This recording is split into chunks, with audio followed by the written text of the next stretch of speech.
The following program is rated TV MALV. It contains strong language, violence, and nudity. It is intended only for mature audience.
Yo.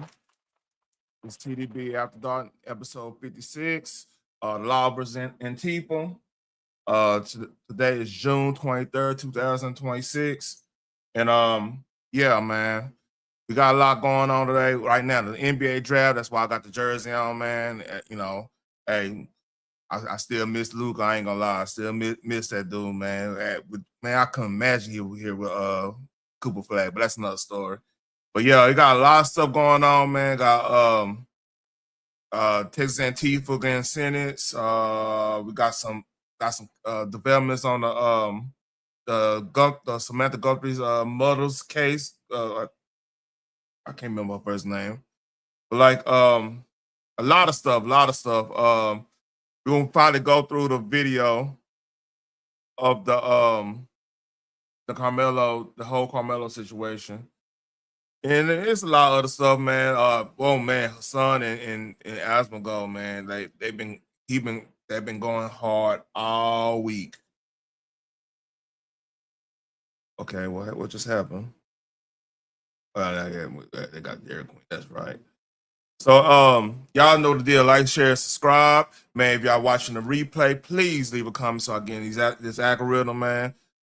Try getting in the YouTube streets and in the Rumble streets, you know what I'm saying? So show your boy some love. And let's start with this. This is the Samantha Guthrie's mother case. This is sad here. That the second ransom note in the investigation indicated that the 84-year-old died after she was abducted. Todd Pyro joins us with the details. Good morning, Todd. A tough update here. Good morning to all three of you. The note said Nancy was, quote, buried with nature. The sender or senders of the first two ransom notes have not been publicly identified, and there have been no reported arrests in connection to them. The notes were received within days of Nancy Guthrie's disappearance. The first note demanded millions in Bitcoin in exchange for Nancy's return. Savannah Guthrie spoke out about the two notes back in March. I believe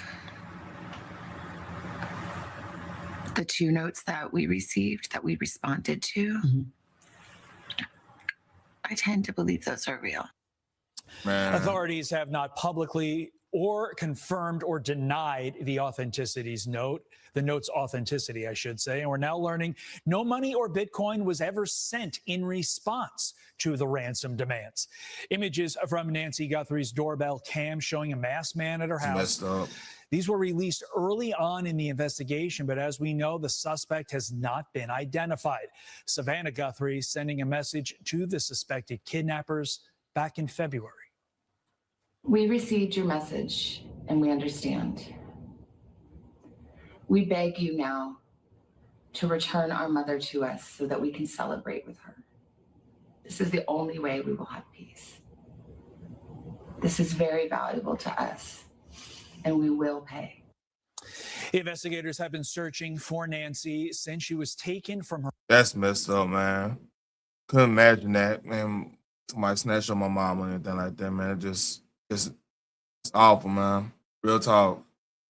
Man, some people, hey, it's evil in the world, y'all. Real talk, it's evil in the world. So, her home in Tucson, Yeah, Arizona in February. There is a $1.2 million reward for any information leading to an arrest in the case or the recovery of Guthrie or her remains. Anyone with any information is being asked to call 1-800-CALL-FBI. Back over to you. I hope that family gets some closure. Thank you so much, Todd. man, just, just thinking of somebody like my mama, somebody, if I found out somebody done took her, man, I don't know how it would be. I ain't gonna lie. We might not see eye to eye all the time, but like that's still my mama. I wouldn't know what I would do. I ain't want to put that in the air, man. So yeah, it's that sad story. And speaking of, hold on, wait. Give me 1 second. So, with that being said, man, I'm getting more news stuff.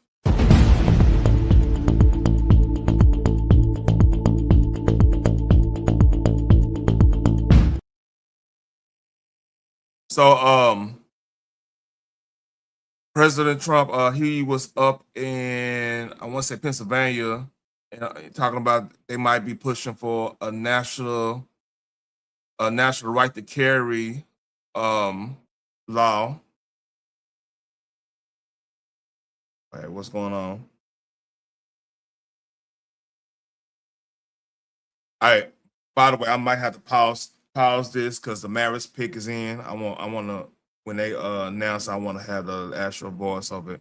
So before I get on Trump talking about national right to carry, which is a big deal, especially like because that's one of the biggest deals. If you're you carry a gun, like you don't know which state you could actually do that in legally and everything. It's a kind of convoluted mess. But yeah, we'll talk about that a little bit more. I'm waiting on them to do the. Come on now.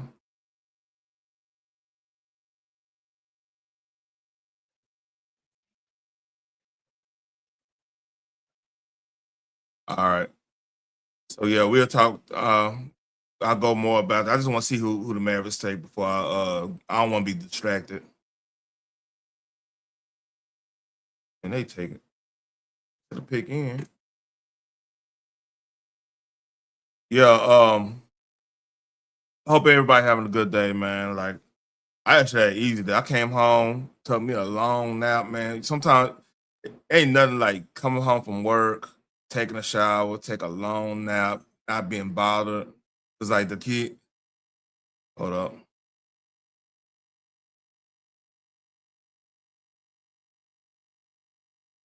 up. Dusty May, man. I meant to talk about that yesterday. Yeah, we the Dallas Mavericks got a new coach, Dusty May, coach out of Michigan.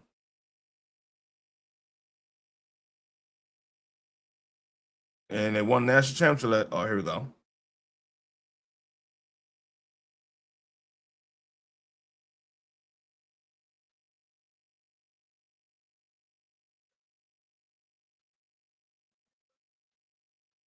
Oh man. Oh man. All right. I wasn't expecting that. I would think we're gonna get a point guard, but that works too, man, because he gonna match good with Cooper. Yeah. I ain't gonna talk about that. I'll do another video on another channel. But hey, let's get back to this. All right. This is him. This is Trump in Pennsylvania. Here we go. The NRA, everybody, they really have been. They've been with me right from the beginning. And Bill asked me, would I support the national right to carry legislation? How do you feel about national right to carry? Oh yeah. Yeah. That's my free poll. You know what that is? That's a free poll. I don't have to pay $300,000 to somebody that doesn't even do polling, you know, to give you phony numbers. See, those are real numbers. National right to carry. Yeah, we're working on it. The NRA, everybody. Yeah, you get natural right to carry, man. That'd be a big win. And mix that with changing the marijuana, the weed classification. That's a big deal, man. And plus, it's you know, especially when things going on like this. I mean, this. So this happened. This whole scenario happened roughly 10 miles from me. So going due south. 8 defendants convicted in the Prairieland ICE detention center attack case will be sentenced today in federal court in Fort Worth. So far, only 3 have learned their fates. Benjamin Song was sentenced to 100 years in prison. Cameron Arnold and Zachary Evans were both sentenced to 50 years. Dang. It comes more than 3 months after a federal jury found the group guilty following a 12-day trial stemming from an incident last July 4th outside the detention center in Alvarado. 8 defendants were convicted of charges including rioting, providing material support to terrorists, and explosives-related offenses. Benjamin Song was also convicted of attempted murder in the shooting of an Alvarado police lieutenant. The others face possible sentences ranging from 10 years to life.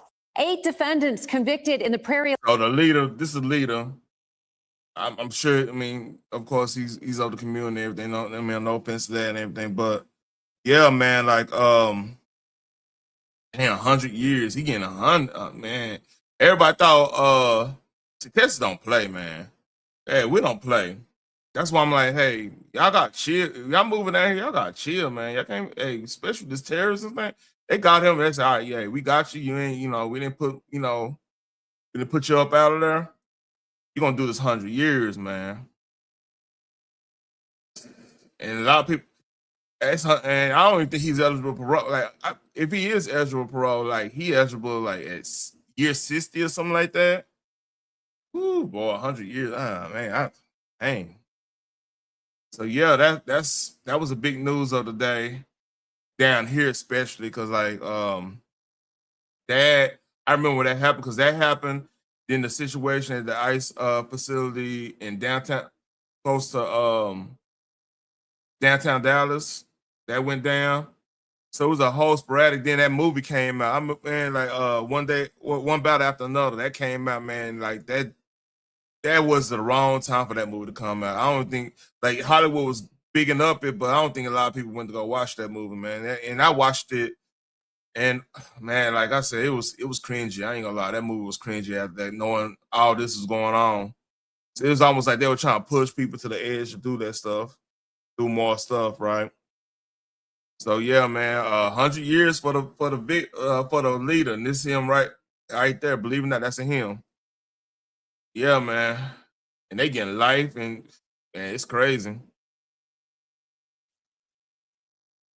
And speaking of more DOJ stuff, the DOJ is announcing charges against 455 defendants across 45 states. For healthcare fraud schemes, including over $6.5 billion in false Medicare and Medicaid claims.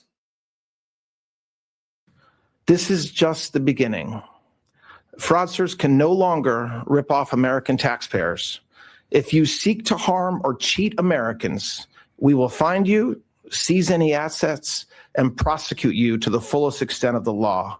Thank you very much. I'm going to turn it over now to Secretary Kennedy. Thank you. Thank you, Attorney General Blanche, and thank you to the White House Fraud Task Force, to Colin McDonald of the Justice Department, to Director Kash Patel of the FBI, to the HHS Office of Inspector General, Dr. Oz and the CMS team, and the investigators and law enforcement officers who brought these cases forward. President Trump directed this administration to confront healthcare fraud aggressively, and we are doing that. The 2026 National Healthcare Fraud Takedown uncovered $6.5 billion in alleged fraud, the second largest amount ever charged in a single. Ooh, man, it was scamming hard, man. Ooh.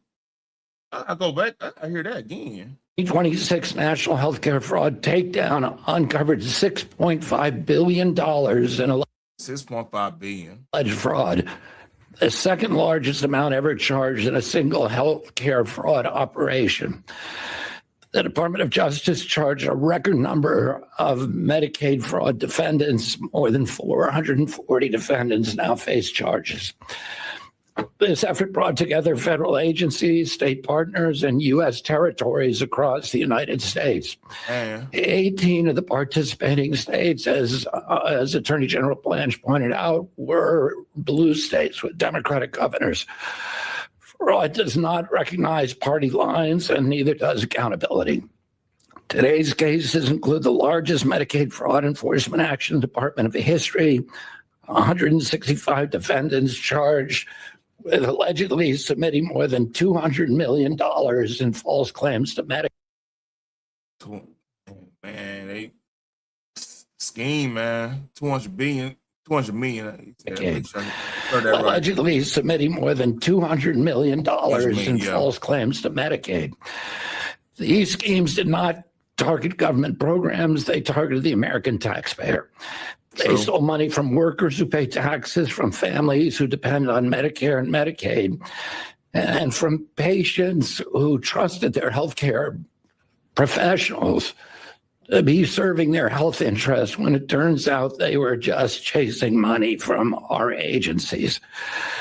The allegations in these cases are particularly disturbing. Some defendants allegedly ordered medically unnecessary tests. Others prescribed products that patients did not need. Some allegedly fueled opioid addiction to increase their own revenue. In certain cases, I wonder why all the drugs going on.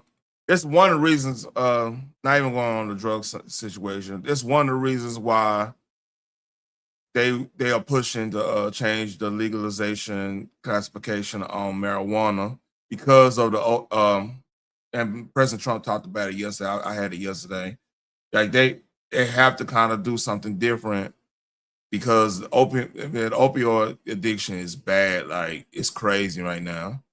I mean, if you nine times out of 10, like, a lot of the homeless either like vets or they got hooked on these opioids and then went to something more cheap, then end up getting hooked and, strong arm in that situation.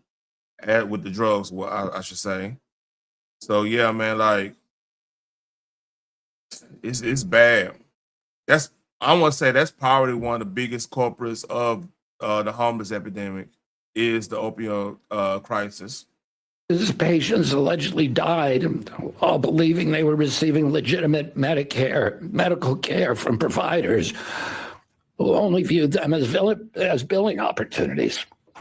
These defendants did not simply break the law, they violated the trust that patients place in medical professionals. Yep. One of today's indictments charged a hospice owner in Los Angeles area and two marketers in a $27.7 million Medicare fraud scheme. According to the indictment, the owner paid illegal kickbacks to obtain personal information of deceased Medicare beneficiaries. So here's the thing. If you want, like I've been covering the Nick Shirley stuff with the Somalians up in Minnesota and stuff, which blew up. That story blew up to a lot of things. Like we probably wouldn't have had the Renee Good situation if the Nick Shirley thing didn't go down like it did. So yeah, like yeah, man. This is a direct action from the Nick Shirley stuff. Like him going to all these places trying to find fraud and everything. So citizen journalism does work, folks. Citizen journalism does work. And like hopefully they clean this stuff up. Hopefully we get some some laws, some that could make it harder for the fraud to happen. Make it have some more checks and balances, some more regulation on that. Like I'm usually not a person that's I'm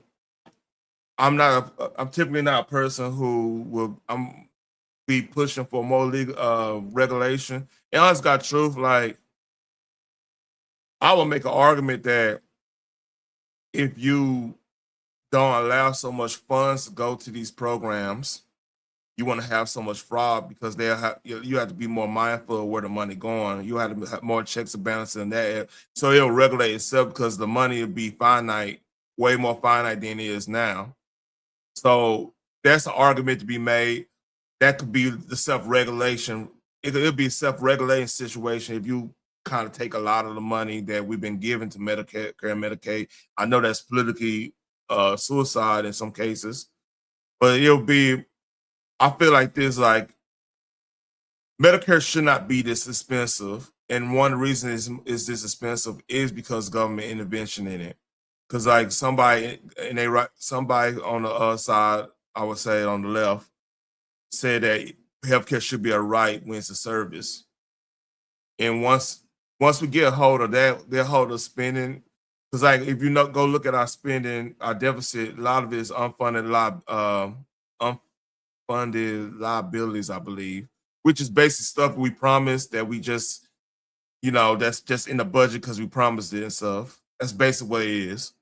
So like what I'm saying is, right, we start cutting that, more market solutions will happen. Like it'll be less likely to have fraud because you wouldn't need fraud because it'll be more affordable. Just because you're not having that free spigot of money going to healthcare like it is now.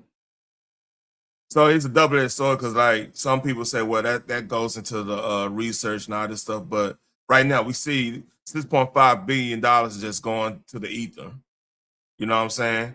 You can find a way to cut that and put more stringent regulation on who creates certain healthcare providers and do, who can maybe there's one good thing about doing the whole weed legalization situation. Now you might not need to have so much medicine out there. Some of the CBD, some of the hemp products and stuff that's out now could probably take that some of the opioids place. It might not, it might be a long reach, but I'm just saying like there's ways we could probably cut this down so it could benefit both sides, but we will have to have two sides that really want to have a solution to this that's politically expanded. That could have the political capital to do so. I don't think the left will really provide any type of solution. We'll have to, the right will have to make it happen.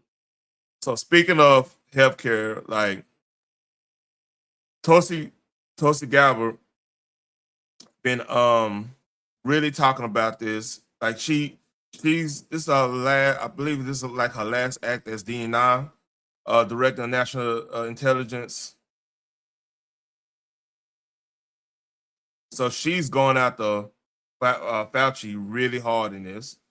And this is from the Megyn Kelly show. Megyn Kelly got, hey, that's whole nother avenue there. But hey, here we go. Let's read.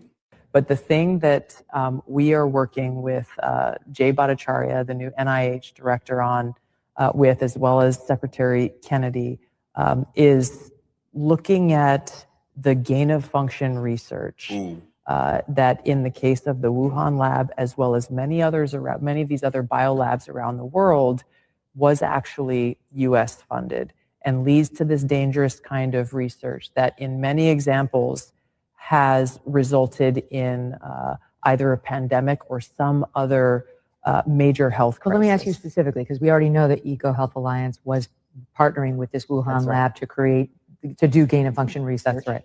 We just have never been able to have somebody say, it was that exact experiment that led to this COVID bug. But have we gotten there? What's the new thing that you're digging in on? We are working on that with Jay Bhattacharya and look forward to being able to share that hopefully very soon. Okay. That specific link. Correct, between the gain of function research and what we saw with COVID-19. I mean, that would be extraordinary because just so the audience knows, if that's true, if it was Peter Daszak's research with the Wuhan so-called bat lady that caused this pandemic, then we did fund it. Then Anthony Fauci helped. That's big, and like, I wonder how that's gonna go down with Fauci, because I think the statute of limitations supposedly up, but I wonder how they'll play that. That's interesting, because like technically, I ain't want to go there. This is a whole interesting storyline, in my opinion. We go back a little bit. Research and what we saw with COVID. I mean, that would be extraordinary because just so the audience knows, if that's true, if it was Peter Daszak's research with the Wuhan so-called bat lady that caused this pandemic, then we did fund it. Then Anthony Fauci helped fund the pandemic. The thing that he denied over and over and over to Senator Rand Paul's questioning. That's right. Yeah. Under oath. Under oath. So they got him on. That's a perjury trap right there. Both, exactly. So is it any wonder that he sought a preemptive pardon for anything during a certain period of time? So going back to you said preemptive pardon, right? So that's gonna link into Epstein too, by the way. That links in. Ooh. Wow. That links into the auto pen situation. So it's gonna get interesting because if they, I'm talking about Congress or whatever, they notify the auto pen pardons, that's gonna, oh man, shit's gonna hit the fan, especially if Trump keep the House and Senate. There's gonna be some shit going on. But let's read. By President Biden before he left office. And then strong-armed and smeared people like Dr. Jay Bhattacharya. Yep. Anybody who came out and said, I don't know if that's natural. This actually smacks of lab. And the reason why this is so important is not just what happened in the past. It's because this gain of function research is happening in biolabs around the world. I got attacked, and I think you saw this. We've probably talked about it on your show before, when I warned against US-funded biolabs in Ukraine when the Russia-Ukraine war kicked off for this very reason. Who knows what kinds of pathogens are in these labs, and if released, could create another COVID-like pandemic. I'll keep it a buck with you. I got a lot of flack for this from my kin folks and stuff. Like the Ukraine thing, right? My theory on that is that was a handshake deal. I feel like there was a little handshake deal situation going on with that. What I mean by that is like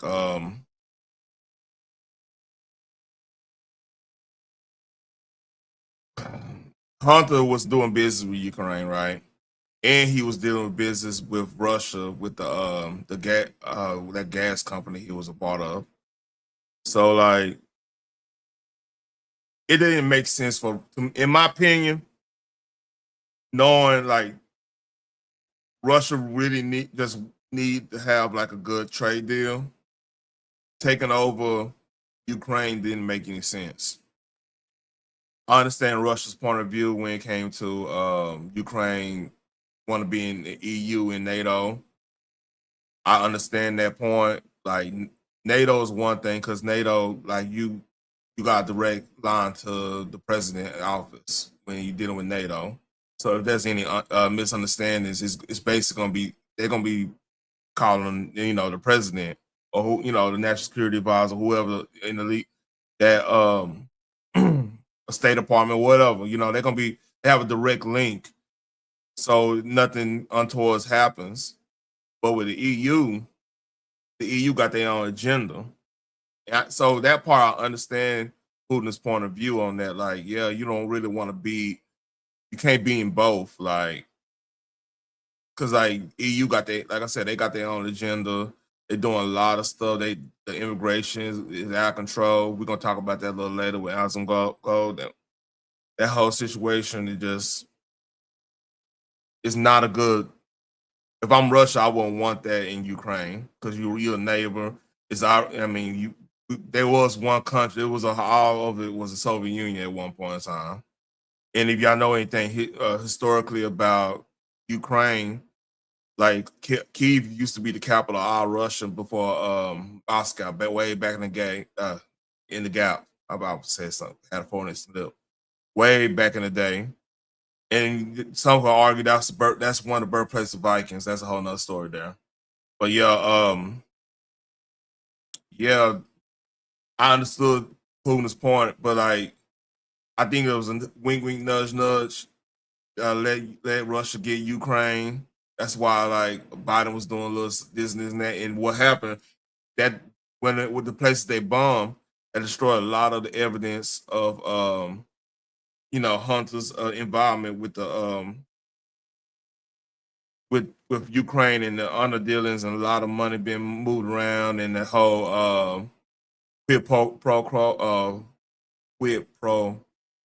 quo. Yeah, I said that right. Situation with when Biden said you ain't gonna get this money if you do this. You know, that whole investigation of what they were trying to impeach Trump on for investigating it. That's the crazy part. He trying to investigate it and they trying to impeach him for that. And then this how crazy that shit linked into everything going on now. With that that impeachment hearing, that's when Trump dropped the dime on one of the Quid Forces general that was doing a lot of the terrorism, giving Hezbollah a lot of their stuff, Hamas a lot of their stuff. Yeah, he dropped a dime on them when he was in Iraq, which is crazy. Like that whole scenario was crazy. All during the hearing, his impeachment hearing. So if y'all ever thinking Trump ain't a gangster, like the worst thing you could do is put Trump in a corner, man. You don't want to do that. I mean, woe is to anybody mess around trying to do some nefarious stuff. If our political system put him in a corner, he gonna drop a dime on somebody. It's crazy. Let's read. And for that, I was called a Russian asset. You're, trumpeting Putin's talking points. Oh, that's crazy. She said that. Because, like, I remember, I think Hillary said something about her being a Russian asset all of a sudden. Back in, like, when she was running for back in 2020, she was running for be president. They chunked that on her, and she destroyed Kamala. And what's crazy, Kamala, she's leading the polls right now because what's in deep shit right now, Newsom. So yeah, man, it's getting interesting. But yeah, like she investigating the gain of function research. And all of a sudden, she's a Russian. She's a spy. She's this. She's that. When you try to figure out what's going on here, so it's weird how they always started. Because like once used to be like if somebody would start asking questions, like asking questions. But I'll give an example. This is a big conspiracy theory. Ask a question of how a felon like Charles Manson had access to all that LSD back in the gap.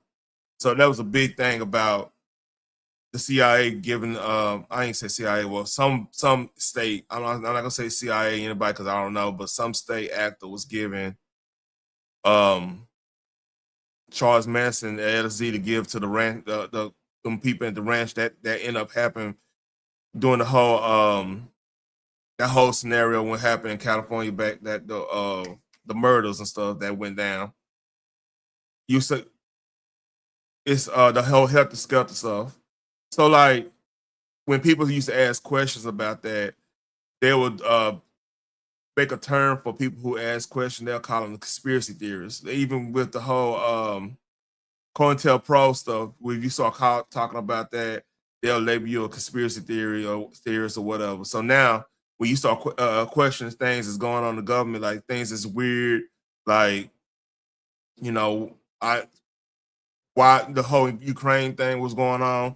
Oh yeah, you're a conspiracy theorist, or you're a Russian asset, or something like that. Or you start questioning 2020 in general. Oh, you're a conspiracy theorist.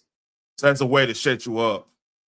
And it happens on both sides, but really hardcore with how the state does they business. They'll just call you crazy instead of answering the question. So you gotta be quick. So sometimes the question is more dangerous than the answer. You know what I mean? All of this nonsense simply for speaking the truth and stating facts that, by the way, are still on U.S. Embassy Ukraine's website today about how the U.S. has funded these biolabs in Ukraine. But my point is, in order to prevent another COVID-like pandemic or another major health incident that could affect us in the world, we have to end this gain of function research and provide the evidence that shows exactly why and how it's in our best interest, the American people's best interest, to bring about an end to it. So this the brick wall she gonna be going against, even saying this. So here's the issue. China's doing it. Russia's doing it. So, or we have probably people have theorized they doing it. South Africa is a big player into the gain of function. They do a lot of stuff. I mean, where do you think AIDS came from? Allegedly, So like all these places, it's a lot of countries doing a lot of them in BRICS. What's up, Genesis One? It's a lot of these countries that does this situation, right? With the gain of function research and everything, right? So we'll be kind of in a disadvantage if we got rid of it, even though it's illegal. So like, it's a catch-22. Like, and then on top of that, who's the actor? I mean, all it takes is one bad actor in our government to set some stuff off. Like, it's a scenario. Like, one thing about, I read a lot of spy novels. Like, I don't not necessarily always read them. Sometimes I listen to my audio book, right? It's Audible. That's the app I use.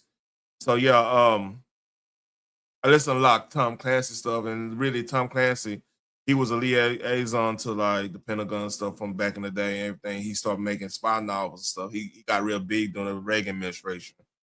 If you don't know his books, Hunt for Red October, Rainbow Six, Some of Our Fears, Executive Decision, Patriot Games. Patriot Games probably his first one. Just to name a few. So he on the original Rainbow Six, and like if I'll ever play The Division, that's a Tom Clancy storyline too. So the original one was it was basically some elites in the government that end up getting into the big pharmacy level like company. They start being corporate pharmacist type situation, right?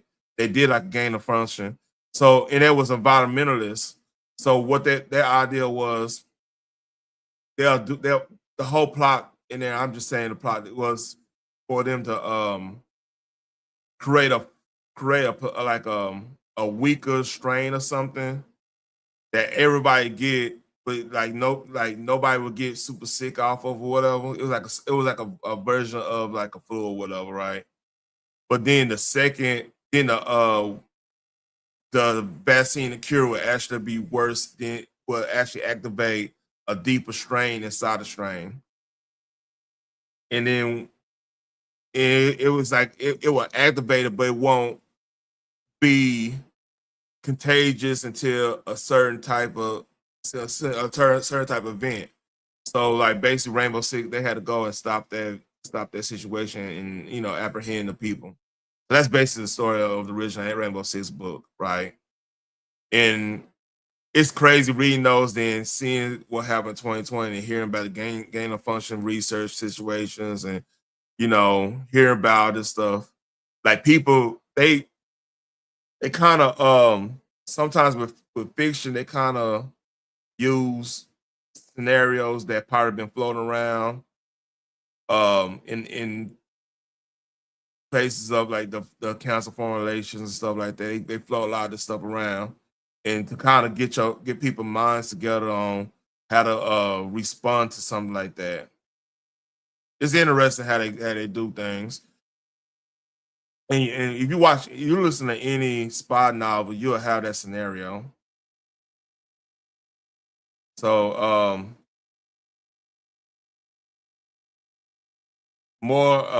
this is based on a news story on this. Hold up. Fauci pushing the unproven theory that the COVID pandemic came out of a wet market in China, but then that was EcoHealth Alliance chief Dr. Peter Daszak, a friend of Dr. Fauci, admitting that the Wuhan lab in China was genetically creating, quote, killer super coronaviruses. This is gain of function research so as to sell vaccines. EcoHealth Alliance did get U.S. taxpayer money to do this dangerous research. And now former DNI Tulsi Gabbard declassified documents showing the CIA warned Dr. Fauci about a Wuhan lab accident where lab workers did get infected in late 2019. Let's bring in Dr. Peter McCullough.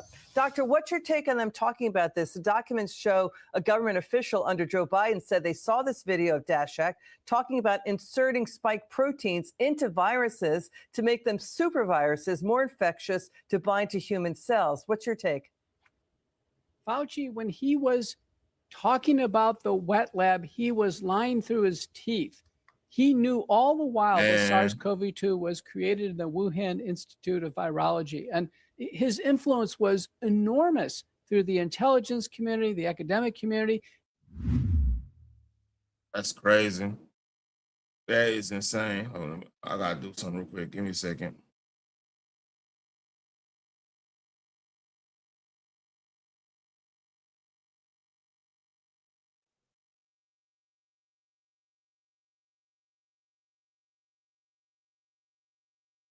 Appreciate it, Phoenix. Yeah, so and that was room like Chinese. You can never really like be like, okay, believe what China's saying, because like they had a reason to not be super. Let me see. Fauci pushed. I gotta show y'all something funny a little later on. Oh, I need to drop the link. Let me drop the link. Y'all can come up here, man. I'm chilling tonight, man.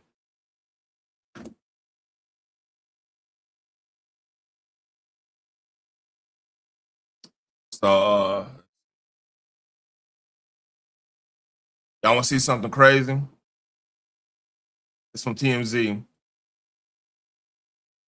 So look, before I tell you this, this is a little traumatic here, right? And before I say this, before I show y'all this, there's a reason why they have seatbelts, restraints on roller coasters. All right. This is at Disneyland. And people about to get fired. What's up, Selena? People about to get fired here. So let's read.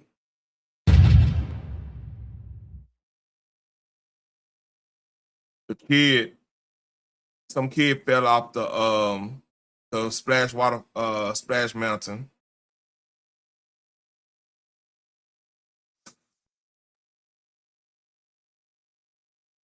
Oh shit.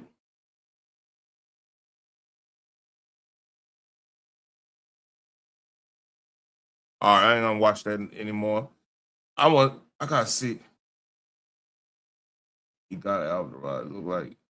So here's the thing, man. And I'm a roller coaster enthusiast. Me and my daughter, we just got season passes. And I'm very stringent on this stuff, right? I'm very stringent on this. I make sure she does everything right, because I've rode so many roller coasters in my life. I know the whole. I appreciate it. Hey, yeah, Selena. Like you got. It's important. Like if y'all going to these theme parks with your kids and stuff, make sure they are in there like really good. And like Disneyland is really like easier. I ain't gonna say easier. It's more of a safe park in the first place. Something had to go on in they must be doing something in the actual in the ride itself to take the restraint off or whatever. Something was going on, man, because like that doesn't happen. You know what I mean? And like man, like y'all gotta be careful. Gotta check these kids. Don't do stupid stuff on these rides. Cause I see a lot of people, man, want to do this extra stuff, trying to be cool. Like these rides are when you in the restraints properly, it's less likely anything gonna happen. They got so many computers on these rides now. They got it's so much stuff that they have so you can just have a good time and you be safe. Like you can't like there was a scenario that happened at me and Selena's home Six Flags in the Roaring Rapids. It still ain't open at Roaring Rapids because somebody had their phones and the phone fell in the water. You know what I'm saying? They tell you not to have phones on these rides for a reason. Like there's legit ways to if you want to film something. Like I have metal glasses. Some of the slow like Roaring Rapids and some of the slower rides, like George Road Scream or the Mine Train or something like that. Yeah, you could probably have your sunglasses on. They ain't gonna know the difference. You can film all you want to film and everything. Now I'll say this: like if you want like go on the Titan or go on the new ride, the Tormentor and everything, Mr. Freeze. Oh yeah, Mr. Freeze, man. Like my daughter loved Mr. Freeze. Yeah. So like you gotta have the restraints on, man. Don't let see this is just somebody doing something stupid. They I mean, I hate to be. I don't want to blame the kid because the kid probably don't know, but like somebody, you gotta. That's why, like, I'm not. I'm always gonna go with my daughters until they actually like in high school. Like that's cool when they go by themselves. Middle school, I'm rolling with them because kids do stupid stuff. You know what I mean? Kids do stupid stuff. I did stupid stuff when I was in middle school, man. Like I keep it a buck. Like eighth grade Six Flags trip, when we went on the slow rides, one of them slow rides, hey, I mean, that's when you have your first kiss and stuff. Like that's why I'm like, hey, I'm going with my daughters when they 13, 14, 15. You get in high school, you know better. You know the protocol. Now you act a fool in, I have to take a car away or something like that. But like 13, I mean, that's when all the kids, we are dumb as hell in doing that age. We still, it's like a middle of, you think you're a kid, you think you still, I mean, like you might still be watching, like, well, hell, people still watch anime and they grow like grown-ups and stuff. But you still doing, you might still be in some kiddie stuff, but then you think you know everything too. You know what I'm saying? I mean, like I said, I'm 3 years away from that situation happening, even in my household. I remember them days, But like I wonder if dudes survive. I'm trying to see. Oh man, come on. See, X. I don't even want. Let me go and see more about this story.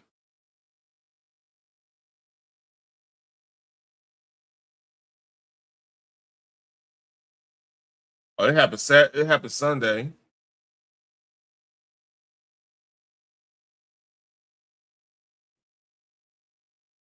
All right. Here's the story from Fox News. A 13-year-old Disneyland guest was medically evaluated after exiting a ride vehicle and sliding down the final 50-foot plunge on Tiana Bayou Adventure. That's the old Splash Mountain. They changed it. Like, that was a big controversy too. The incident occurred on Sunday. Oh man, I was in Six Flags during that day too. on Tion's Bayou Adventure, one of Disneyland's log flume rides, according to a Disneyland spokesperson.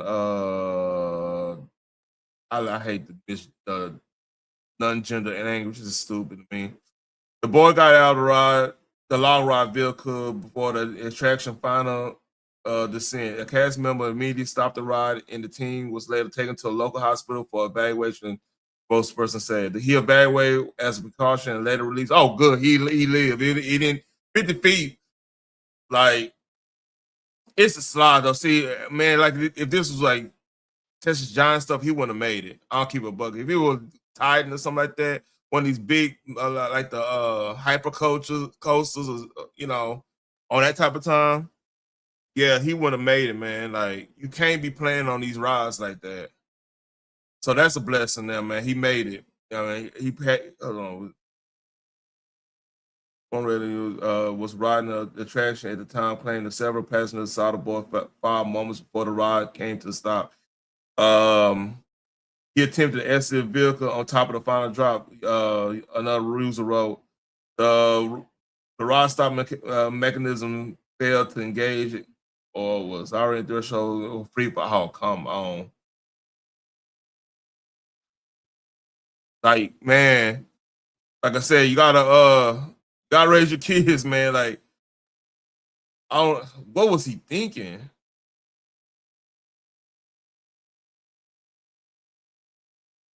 All right, no, that's Ferris wheel. I just talking about other ones.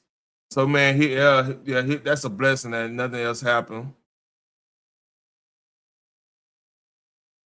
All right. So there was a video going on. Let's see if I can find that video. Hold up. I meant to get that video. This is a trip here.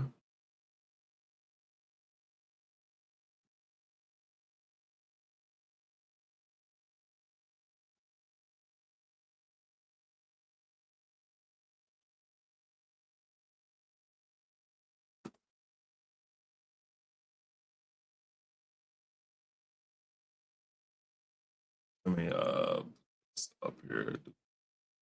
So this chick right here. What are you doing? Yeah. She stole a goddamn trash can because it had the Knicks colors. So apparently, all right, executive. She worked at JP Morgan Chase.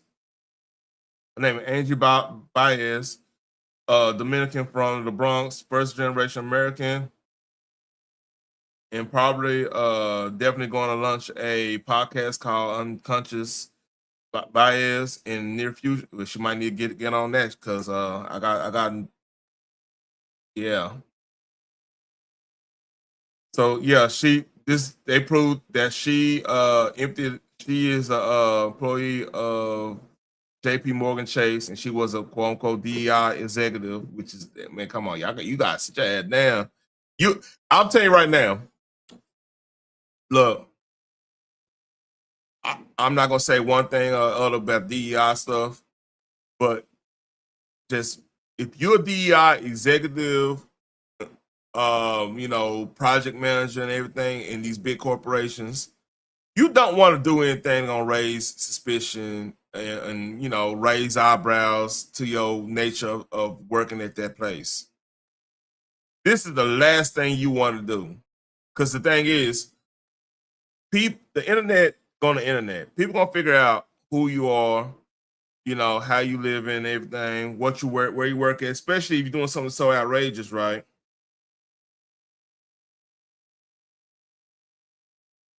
So yeah, this is not the play. And be that as it may, here we go. Breaking news: JP Morgan fired DEI exec who dumped and stole a Knicks NYC trash can.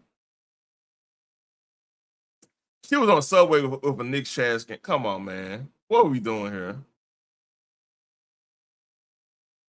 So this is why I call a stupid criminal right here. This is dumb criminal shit right here, man. Like you bet like in this day and age where like DEI right now is like that's like a crimson. It's like a crimson letter on you if you're in corporate America, because see the problem with DEI, not necessarily what it stands for and whatever, it's what it's been used for itself. Like coming from, like I said, I come from a comic book community, video game community, like pop culture, nerd stuff, right? And if you talk to somebody that's into some of the stuff like the Marvel stuff, the DC stuff, matter of fact, Supergirl is dealing with that right now. We'll talk about that tomorrow. You dealing with anything, and then they say, well, we hired a DEI consultant to run whatever platform or whatever show we better do. We got to do a remake of this show, but we need consultants here. That's like a dirty word for any fandom. Not necessarily saying, all right, diversity itself is not an issue. It's the all right, we'll have a fan favorite, but we're just gonna change this fan favorite because DEI reasons. So that what gave the bad taste into DEI stuff. Like then you got the whole Bud Light situation, all that stuff. Like it's not necessarily DEI as the idea of like, cause like knowing somebody close to me that deals with that DEI stuff, like they explain to me that, hey, y'all don't get it. This is implemented. It's really to help the you know, veterans or different demographics and this and that. And I had to explain to them like, yeah, I understand that standpoint, because yeah, I mean that might have been a tool to help like a veteran or whatever, or somebody with disabilities. That's cool. But what's being used in the pop culture arena is gonna overshadow the good that whole program had in itself. Now it's numbers of with people that's incompetent, even though by definition it might have been used to get certain like certain disabilities, certain groups of like veterans and stuff, certain like even help with some people that had a conviction or two or something, probably help them get on a job or career or whatnot. That sounds all good and all, but what pop culture sees when it comes to DEI is what they taken away. Like if I want to go watch a Punisher movie, or whatever, let me take this back. If I want to go watch a Blade movie, like Wesley Snipes' Blade, Wesley Snipes' Blade was an influential movie that got a lot of people back into comic books. That made it happen with getting comic book movies to a point where it wasn't just Batman. It wasn't just Batman. It ended up being Spider-Man. Ended up being X-Men. Ended up being eventually Iron Man in the MCU. You know what I'm saying?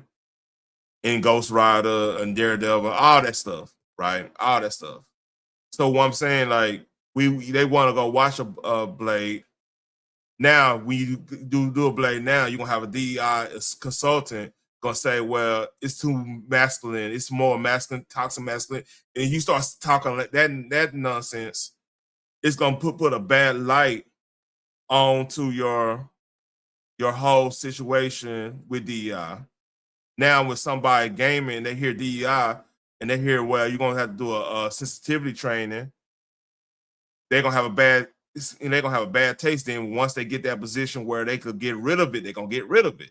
So what I mean by this lady doing this was a dumbass move, because now they gave up. You could cost cut now. You see what I'm saying? Now we don't need this position. Now we could, you know, instead of having DEI, even a DEI situation like a whole unit, we just put that in internal affairs or human resources. We'll implement it, but it's gonna be more on a broad spectrum. We're not gonna have an executive directly for that to pay. I mean, like she probably getting paid over six figures in that executive. If she a DEI executive, she probably getting paid in New York at J.P. Morgan Chase, she definitely getting probably close to 6 figures, if not more than probably like over 100 grand. And to live in New York, because like she probably getting bonuses and all kinds of stuff, right? So this is dumb. She probably could have bought a trash can and had it painted New York Knicks and been in a better situation. So look, stupid people, man. That's all I gotta say. So hey, let's laugh a little bit. That kind of pissed me off. So I might have to edit this, but I believe this was at the opening of President Obama's library, and you know Tim's was singing. Look who was bobbing the Tim's.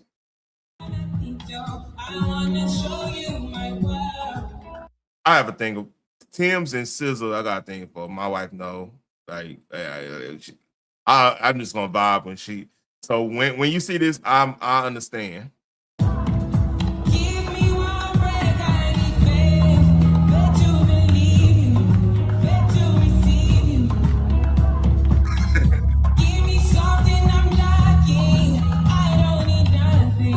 Where's the Bush surviving? You see him?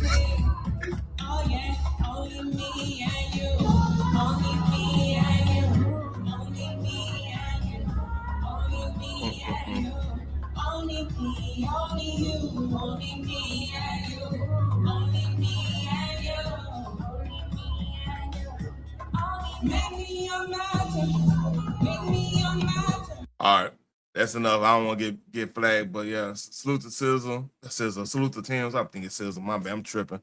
Tim's, man, like shit. Hey, that's me. That's me and the wifey. We vibing to that. Damn, man. What's up? Hey, she already know. Like, hey, Tim's, man. Look, hey, Tim's, man. Hey, she don't came through for you. How you doing, Genesis? How you doing, Jenny? But yeah, Jenny, did you see that exec? Let me go back to this. That executive, she's a DEI executive at Morgan Chase. She was still a Knicks thing, and she ended up getting fired like a dumbass. Stupid ass.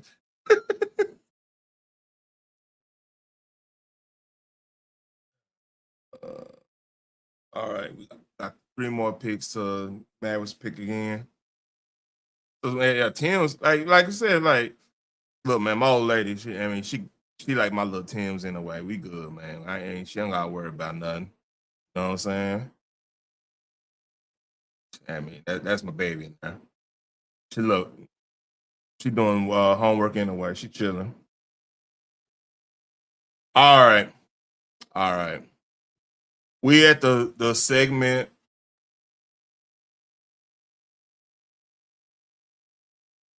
What are you talking about? Oh, hold up. You can't understand what was going on? All right, we go back. So this is this lady right here. She's a DEI executive at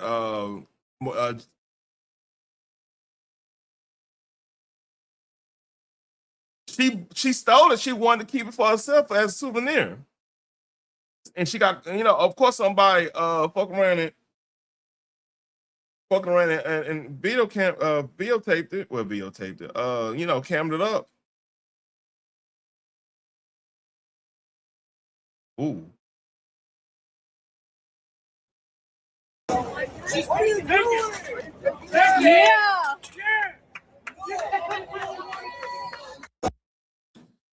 Yeah, it's just dumb. And then New York Post gonna get it. The woman who emptied New York Knicks trash can on the street and stole it was a DI executive, worked at J.P. Morgan Chase. Then, bam, break-in. J.P. Morgan fired DI executive who dumped and stole the Knicks trash can. Stupid ass. Yeah, just dumb. Just dumb. Hold up. Shut your stupid ass. Just dumb.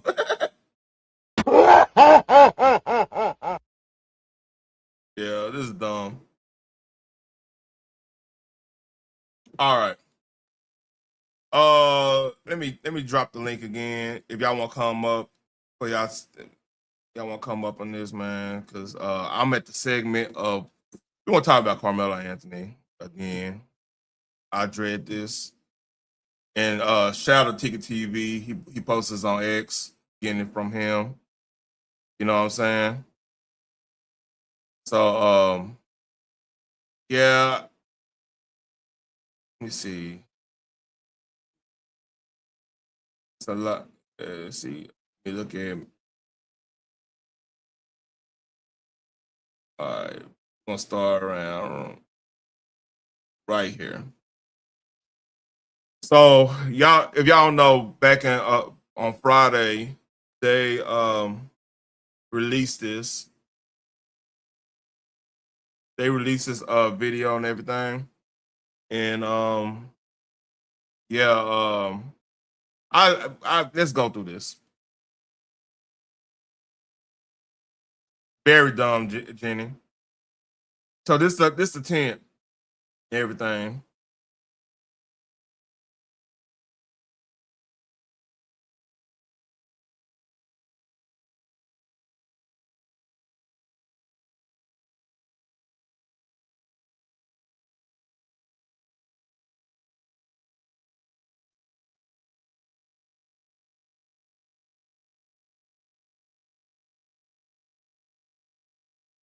So apparently he's in the tent right now. He was in the tent all along. So they just down there chilling.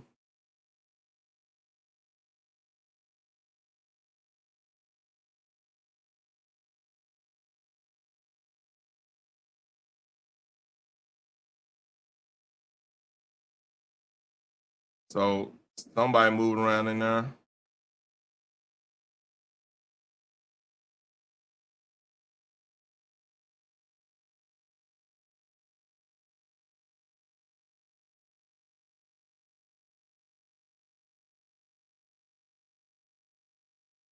I'm gonna skip it a little bit.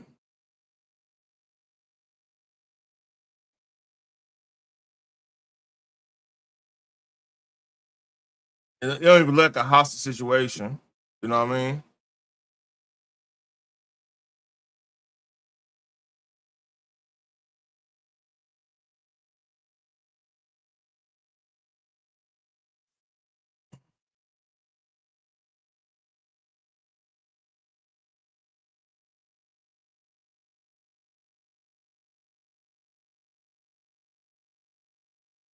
Let's see.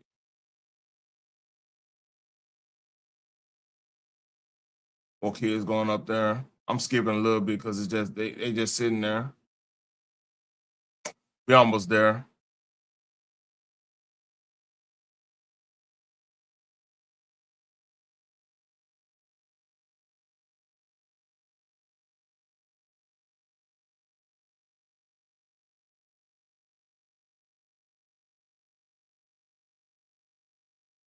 I guess they talk something moving on. I guess somebody talking to them.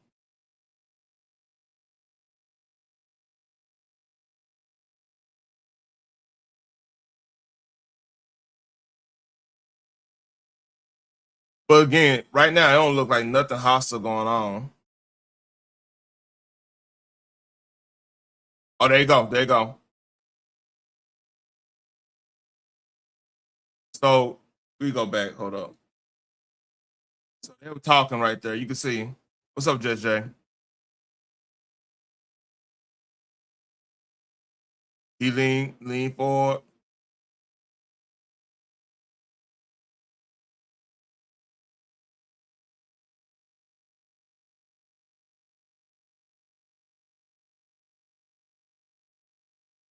So yeah, he definitely wasn't jumped. So that's Karmelo right there. He definitely wasn't jumped. So that was a whole calm scene. So that whole jumping narrative was bullshit. That was definitely bullshit. Because like I said, they just sitting down. So that tells me it was just words being said. He probably could have got up and said, all right, you know what, bet I'm going to make a move or whatever. You know what I'm saying? He could have got out that situation. So that I see why the prosecution gave him the jury gave him 35 years. I still don't agree with it. I think only reason I don't agree with it is because I think he could be redeemed. He's young or whatever, unless there's more things I don't know about. As in, if you had like nobody said he had a juvie record, and then that stuff usually come out. So like that's crazy. Nobody was jumping on him. He could have got that situation. It was calm, but 8 minutes straight, it was pretty much calm to that situation. This is the next fuck up he did. He ran away from the situation.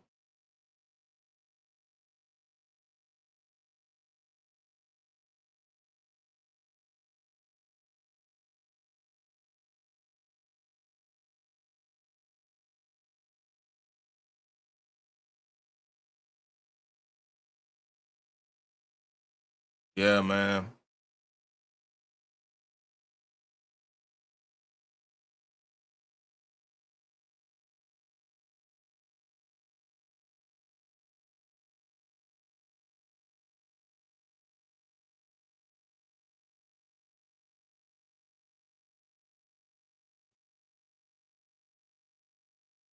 So this is basically the after thing. I'm not gonna go in deep in that because we already know what happened there.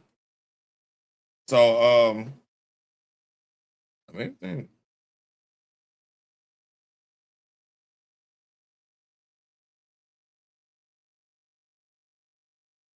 all right. So Stephen A. Smith has something to say, and I'm gonna tell you this too, man. Like, the craziest thing, like at my job, I had a customer, like customer I know. We talk a lot and stuff. Like he know my people.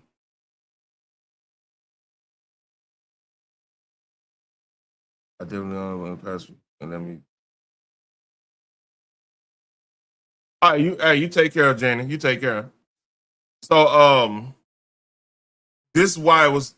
I don't think even the whole no black jury members is going to be I mean, he might get appealed on that, but he was going to be found guilty no matter what. Cause like I have a customer like this dude was like, I'm telling you, he went to the marches. He always was rocking Black Lives Matter stuff and the whole nine. And I saw him not even at work. I saw him just out and about. He know my people, like I said, so we have a little rapport.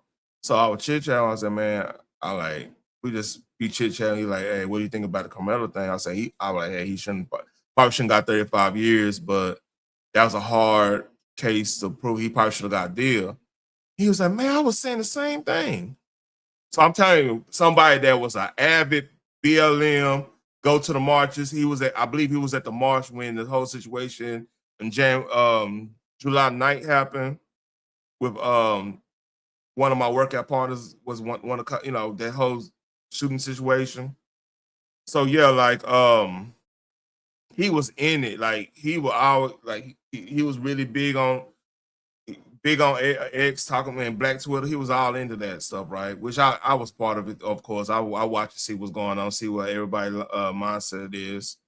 But with that being said, like he even changed on this. He was like, man, like people don't understand because he's mentoring to kids. He's doing the whole King Randall thing, man, down here. So he's trying to teach them how to deal, trying to be the solution, not the problem. Trying to, teaching these young boys like how to deal with the police, how to deal with like just man shit in general, how to change a tire, change brakes and stuff. He teaching them life skills. I'm not gonna give a name because I don't want. He might not want to be on it. I gotta make sure I get consent on that or whatever. But like yeah, we had a long conversation, man. Like just talking because like we used to argue about some of the things, like especially with like the Minnesota, I just think George Floyd situation. I was telling him like, hey man, like there's some things that he probably could have played that differently or whatever, blah blah blah, this and that or whatever. I mean, we had a little debate over that, but now like he's totally different. Now he was like, man, yeah, I mentor. I'm trying to say, hey, I mean, especially us as young black boys, like we have to always be on point when it comes to dealing with folks. Like, you know what I'm saying? Because like rules that apply to our women, like I was saying the other day with Judge Jay, rules apply to y'all it doesn't apply to us because like y'all could just feel unsafe and somebody come to the rescue and try to help you out or whatever. Somebody, even outside the race, they gonna see a woman in stress. Somebody gonna come to the day, try to help you out on that one. A lot of times, sometimes it could be nefarious people, of course. I'm not saying 100%, but you're gonna have somebody coming up to you.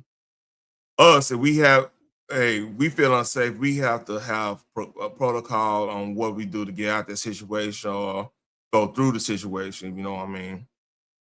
So yeah, like Karmelo made a lot of mistakes in that. Like if you got a situation where you think things gonna escalate, you gotta walk away, man. You gotta learn how to walk away to a point because you want to give all the reasons for you to have a good self-defense argument.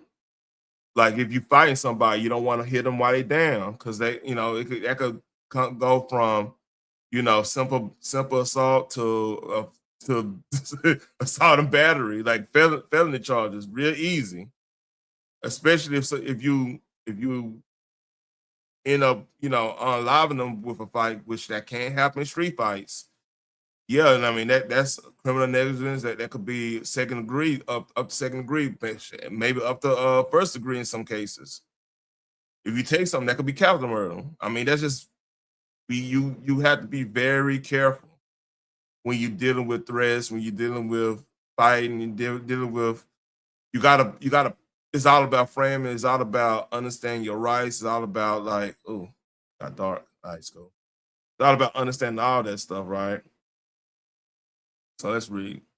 With that being said, let's look and see what Steve May said. And I don't know if I'm agree. This is the first time me listening to this.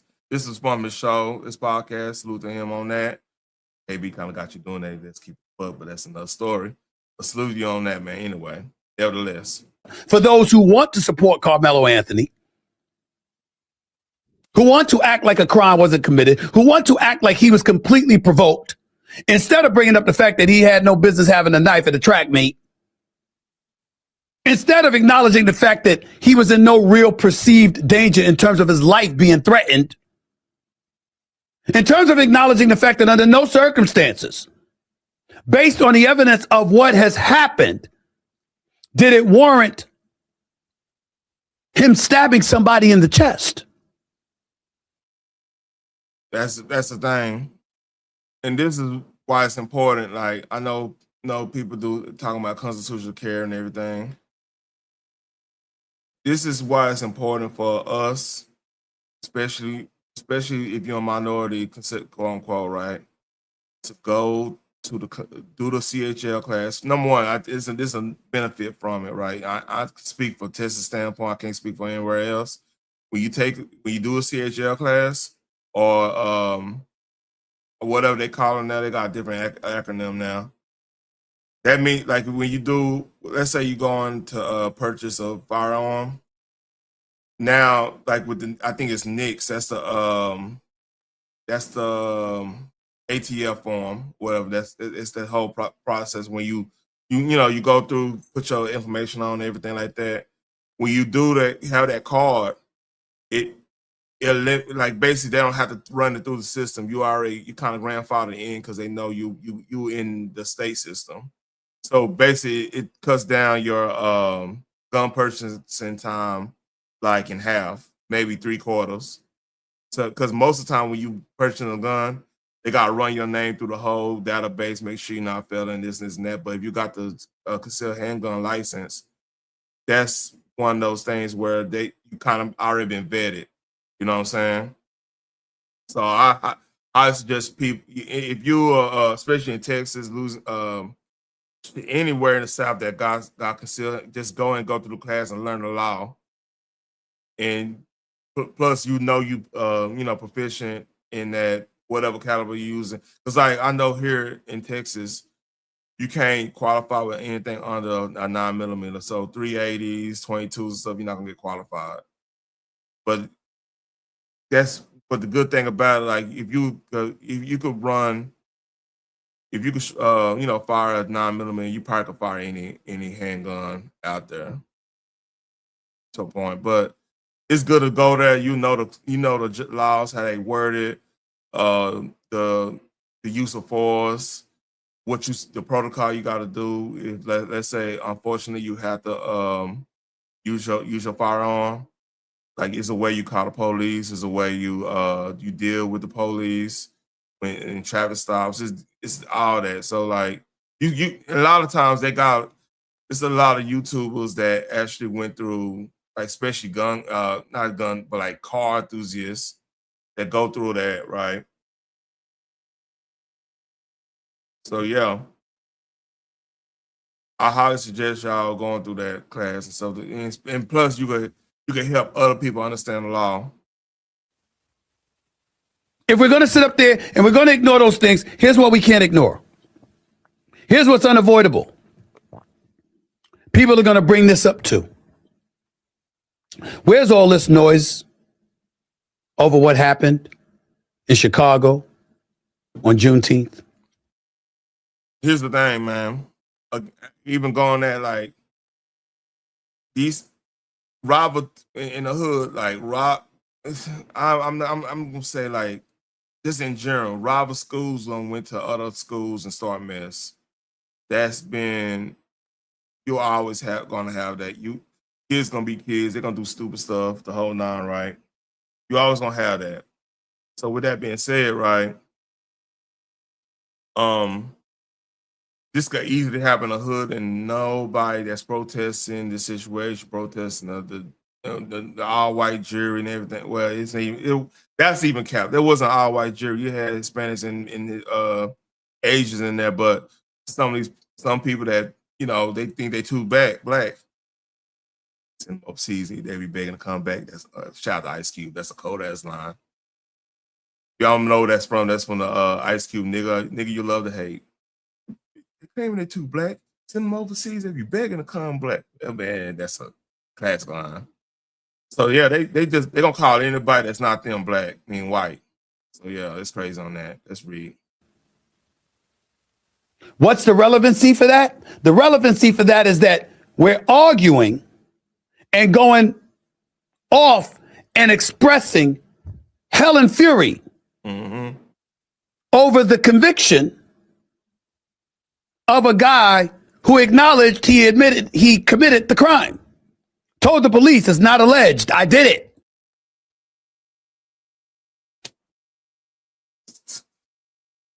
It's few times we have a convergence of opposite personalities agreeing. KB and Stephen A agrees on this subject. So, and then here's the thing. If you notice, there wasn't too many protests over this because a lot of black men, a lot of black women, have the sentiment. And I'm about to go through something and show you. And I want to say this. Corey might be right about this person I'm gonna bring up after I go through this. He might be right. Corey Holcomb might be right about this dude. I'm gonna just say it like that. Let's read. Because he put his hands on me, so I did it, according to the reports. We've got people all over the place going off, talking about police officers, talking about the court system, talking about the inequity within our legal system, et cetera, et cetera. But 39 people get shot on Juneteenth. 6 are killed. Don't got nothing to say about that. And we're not hearing anything. Why? Because you can't make money off that. You can't work on people's either insecurities of being black. Because a lot of times when you hear people, man, this system ain't made for us. Oh, it's they basically saying, look, we can't cut it. I'm insecure about being in this world. I can't cut. I need help. I need somebody to help me. That's why I hear. Maybe I'm wrong. Maybe that's a pick up myself with a bootstrap type of mentality. I don't even agree with that. Like, I don't know, man. I'll just say this, like, when you have people like that's why you're not gonna talk about the hood violence. Cause then they're like, well, it happened in white communities too. I'm saying we ain't talking about what we trying to fix our situation. White folks, hey, let white folks do white folks stuff. I thought y'all wanted segregation. That white folks did white folks. How about we deal with our stuff? I don't know. That makes too much sense, right? Is that Austin fell onto Karmelo's knife trying to. I'm sorry. I wasn't ready for that. I mean, I have to give this man his proper introduction. Let's see.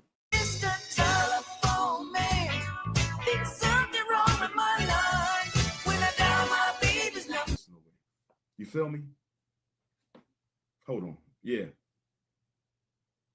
Nah, I got this.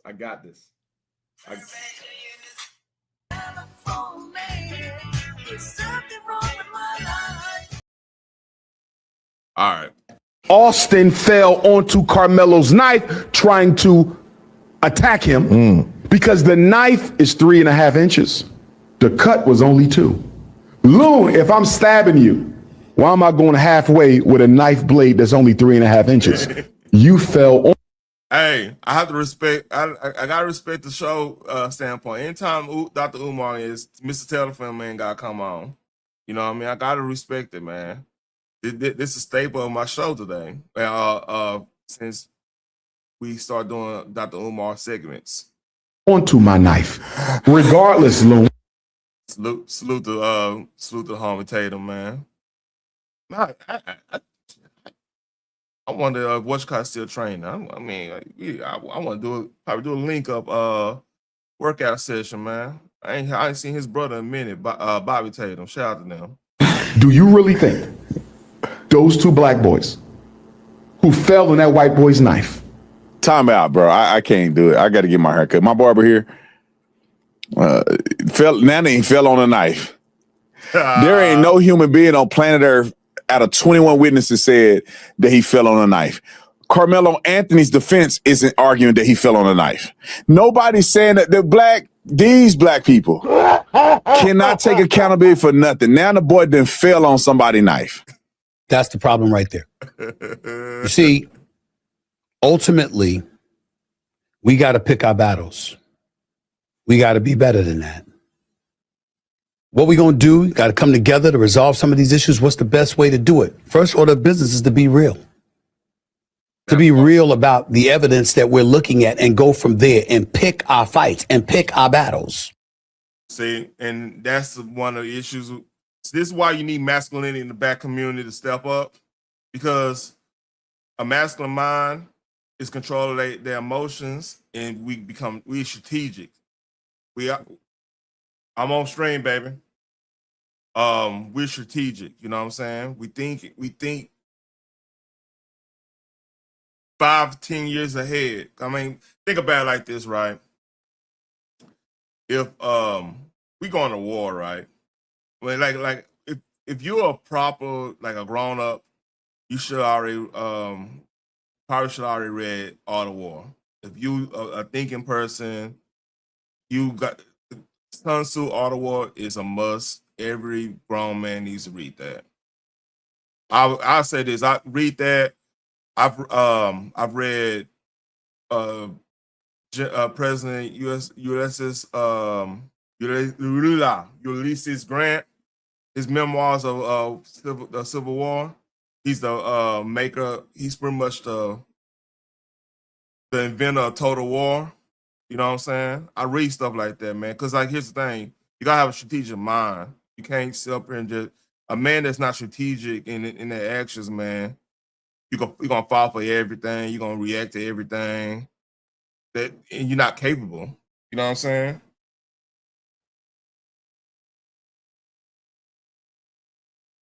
And everything. So, man, like I said, like that's what's missing in our community, right? We got a lot of people that's super emotional about everything, where you going, where you doing, who you talking to, this and that. But that you got that type of shit. You got people who want to play too goddamn much instead of just, you know, leading with respect. You got those types, leading with respect, being respectful, no matter where you at. You know what I'm saying? You got people just want to control what we do. It's a lot of that. They just want to control where you go, where you do, who you talk to, how you wear your stuff, who you know, all that shit. Like, because in reality, people who are like that, I found out just in general, they typically the most insecure person in the room. Really, is they insecure, so they feel like if they can control you and control people like you or whoever control the room, nobody will point out their insecurities. It's a defensive mechanism. And the reality is none of us are really fully in control because like God laughs at our plans. I know it's not in scripture well, but like how many times your plans get thwarted because life happens? You know what I'm saying? A lot of my plan, like my uncle passed. Like, let me tell you, I'll tell you this because I haven't said really anything about it. Because in my grieving process, I work through my grieving process. I work through pain. I work through adversity. I go straight through it. I try to laugh, try to do things to get over that. You know, I'm gonna go to the gym. Like I do make a confession, man. Like that day after I found out after I saw my uncle pass, and it's like literally I was sitting right there watching him pass. That messed up situation. I went to the gym. I said I gotta do something. I do something productive, right? And I do something productive. So I went to the gym like real early. I want to say 2:00 in the morning. I was the only one in there. The leg machine. How my gym is, the leg. Most of the leg machines are in the outside portion. So it's made so you get a lot of sweat and everything. It's more open and everything. It's like a shed and everything, right? So man, I'm over here lifting weights. I'm listening to rock about things like some metal, because I wanted to hear something that's gonna keep me up. That I'm not gonna be in my feelings like that, man. And I was listening to Kill Switch Engage. Yeah, I listen to rock. I listen to Kill Switch Engage, like they Live from Palladium album. And it's a song called Unbroken. Not Unbroken. Hold on. Let me find it. I'll find a song. I know it might be, oh, you listen to rock, you listen to white folks music. Yeah, all that shit I hear all the time. I am broken too. So basically, the whole thing was basically saying like, cause like the lead singer was dealing with addiction, and he was saying, well, I mean, run away from your pain and everything. It was a deep song. It's a deep song, but like it's a good song. And I'm over here. I got fucking 4 or 5 on the squat rack. I'm about to do some squats. I have 4 plates in like a dime, something like that. It might be like 420 or something like that. So I'm over here. That song came on. I'm listening. I'm just in my zone. The next thing you know, I just start crying. I just start crying on that one. I like it.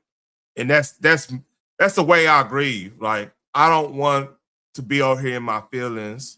Because what happens when you do that, I found out, when you just don't do nothing, you don't be around, you don't laugh, you don't do this, one person do something towards you or something like that, you just go off and you'll get yourself in the worst situation there. That's how I am. So I have to constantly be moving. I have to constantly be doing. I have to be. If I'm in somebody's chat, I'm there. So I want to get my mind off of what I just fucking saw. That's how I grieve. Like even when I'm sick, I'm gonna do something that's gonna work. I use my mind so I forget that I'm sick. My aunt famously said, "This is the craziest thing." Back, I want to say I was 11 or 12. I had got pneumonia really bad, like a real bad case of pneumonia. Like they didn't think I was gonna make it. That was one of my near-death experiences. Like fluids in my damn near both lungs had fluid in it. It was a bad situation. I barely could breathe. I had to be in the hospital for like a week. It was horrible. So they they brought my Super Nintendo. This back when Super Nintendo was a thing. They brought my Super Nintendo in there, and my mama just rented a whole bunch of games. And I was in there just playing the game, this and that. And my aunt, she came in and she's like, "You ain't that sick. You playing a video game. Why you doing that?" Just saying that. And I'm like, I'm telling you, I'm 11, 12, and I'm saying this. I say, "Auntie, this is how I get old. I have to get my mind off the situation at hand so I can get through it." Pretty much. I'm paraphrasing. I didn't say it as eloquently. As a 13-year-old, but I said, "Hey, this is the way I get through it." That's how I get through things. When I'm in somebody's chat and some bad stuff, and I deal with some stuff, I have to get my mind off it. Because if I don't get my mind off it, and I start in my feelings, and I start thinking about things, what people said and how they said, and this and that, I don't do something I regret. So that's the way I work through it. People do different things, man. We're not all a monolith. We're not all the same. So yeah, man, I was all that stuff came out, all that crying and emotion came out and that was like the best lift I've done on a squat since I got back in the gym, like the last 15 years. And it worked. And that's how I could be good with my family. I'm not snapping at everybody, and I could still work and keep an even keel. Cause like the thing is, like, my uncle did a lot for me to help me understand the Bible, help me understand life in general. When he helped me when my pops was on there. Then when my pops got there, everything came together in the right time and everything worked. You see what I'm saying? And like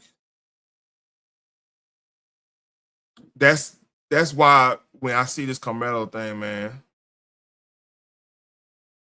the man in his life to like tell him the truth, tell him exactly what the deal is in the situation. They failed him, and because he should never been in this situation where he would have put his life online in a jury that might, you could say, not his peers. You can make that case. He shouldn't even been in a jury trial in the first place. They failed him on that. I believe that wholeheartedly because I know my uncle, I know my daddy, I know other people in my life. If I would have messed up, they would say, "Hey, you gotta take that L." You know what I'm saying? My cousin would have said, "You will have to take that L." You know what I'm saying? And that, they held me. We held each other to account. Like I hold our family account. Like, hey, I'm like, "Hey, man, you tripping? You moving funny? You gotta get your shit together." I talk to my nephews. I uphold that tradition, man. My uncle and them gave me, like all my uncles. You know what I'm saying? So that's why I do some of the things I do because I worked through it and I already gave. Look, he gave me the best things he could give me. That's knowledge of how to be a black man in America. My uncle lived through the goddamn civil rights era. He was in Vietnam and everything. You know what I'm saying? And he loved his country. He didn't cry. I see a lot of motherfuckers who all they do is fucking crying, saying, "Woe is me" and shit, man. He lived through he lived through Jim Crow. You know what I'm saying? Never cried. He went to work. Dude, he used to work at General Motors, right? And he would work 7 days a week to provide for his family. You know what I'm saying? I worked. Like, I'm keeping a buck with you. This is this is the reason why I don't really like going back and forth with people online. Because I look at this as a business. I look at this as a legacy builder for my life. I hope people will someday hear what I'm saying, and that could affect them to be a better person and stuff. And then, like I said, when my funeral happens, they could go back to some of my videos here and say, "Hey, this is what type of dude he was." You know what I'm saying? This is what type of dude he was. He had character. He had a value system. You know what I'm saying? He wasn't out here just going around cussing people out for not doing what they want him to do. He was respectable, you know. And the thing I hate the most, and look, I hate being misunderstood. When I feel like I'm being misunderstood, I move away. You're never gonna hear me move away. I'm just gonna move away. Because I know I'm gonna be misunderstood. And my intentions on this app is to inform, educate, sometimes entertain on some of the stuff. I find some funny stuff, entertain, and to be part of media that we actually need. That's it. I'm not on here to go back and forth with people who feel some type of way or where I be at. I'm not here to placate to anybody's feelings. Because the thing is, I'm here to inform, not to placate. You know? This is bottom line to it. And if anybody offended about whatever I do, and you're not telling me how I offend, I don't believe that you're offended. I believe that you just want to control somebody. And I'm a horrible slave because my bloodline comes from an escaped slave that joined the Union Army. I'm gonna go in detail on that. That's what that's the patriarch of a part of my family is from an escaped slave. I'm not a good slave. I'm not good with threats. I'm not good with name calling for no reason when I know I ain't did anything to a motherfucker. I'm not good at that. So I just move around. I don't need to be around people like that. I have I once upon a time I had a horrible temper. Now I'm in the best place mentally in my life because I learned how to put things where they need to be at emotionally. I learned how to do that. I learned sometimes it's better not to run from anything. It's better to run through it. It's easier to run through stuff. Get it over with. You know what I mean? And I'm not gonna placate to anybody. I'm gonna go where I want to go. There's nothing anybody on this app could tell me to not do it. If I want to go somewhere, I want to fellowship with anybody. I'm gonna fellowship with anybody I want to fellowship with. It's just the way it is. And you can feel whatever you want to feel about it. You know, hey, smoke you one, get you a girl, and chill the fuck out. Hey, life is short. I'm in the middle of the country. There's other people, other things you could be doing instead of worry about what the fuck I'm doing. I leave it at that. That's wrong. It's important to do that. Again, I don't like the idea of Karmelo Anthony being sentenced to 35 years at all. I don't like the makeup of the jury, not having an African American on it at all. I get it. I understand. And I don't know all of the specifics that went into the jury ultimately being made up of what it was made up of. I'm quite sure that there were blacks that were interviewed and before being placed on the jury, before the decision was made as to who would be placed on the jury and who wasn't. But the point of the matter is that I don't like it. I don't like the look. I don't like the optics because we're here having these questions. But what's inescapable and what's undeniable is that Karmelo Anthony said he put his hands on me, so I stabbed him. That's it. He said it's not alleged. I did it. That's it. Confessed to doing so and told people he did so. Not only that, there were witnesses that saw it happen. Not only that, Austin Metcalf's brother was there. And his brother died right in front of him. I'm gonna tell you this. I'm gonna say it right now. I think the people that was advising Karmelo, what they wanted him to be found guilty. They wanted him to get the maximum penalty so they could have something they could run off. They could initially take up to the political, because it's a political year. Anytime, look, if this trial was happening next year, there would probably be a plea bargain because they had him dead rights. But this is a political year. They modus operandi is to gen up racial animosity. So our black ass go up there and vote D, no matter what, no matter who's a candidate, everything. Why this one doesn't work is because, number one, who they picked to run, I'm talking about from Texas standpoint, Tellerico only black folks gonna really vote for him is just people that's gonna vote D no matter what anyway. But there's so many people. A lot of black folks do not like him. A lot of black men don't like him because like he's weird. I've already covered like what his belief system is, and he's a true believer. He is fucking weird, dead ass. He using the Bible to justify. He's trying to. I ain't gonna say using the Bible. He's corrupting. He's trying to corrupt the Bible to go with what he believes in and stuff. It's a nasty piece of work. I hate to say it, and I say this. Actually, old girl was a better is an actual better prospect, just because I know you get Trump out the way, she might work a deal and do this and do this. She a believer in some of the bullshit too, but she's easier to get to if you, let's say we need to get something done, she will more likely just rubber stamp it and be done with it. Or, she's not gonna have no fit over it compared to Puerto Rico he's a true believer. So I truly believe like they were gonna use this trial to gin up racial animosity and get people to vote, which is sad, man. That's sick. It's almost like this, man.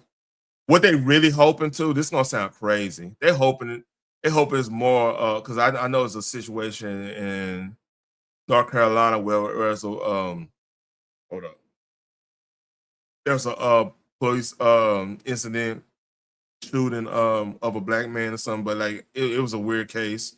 They try and use that too.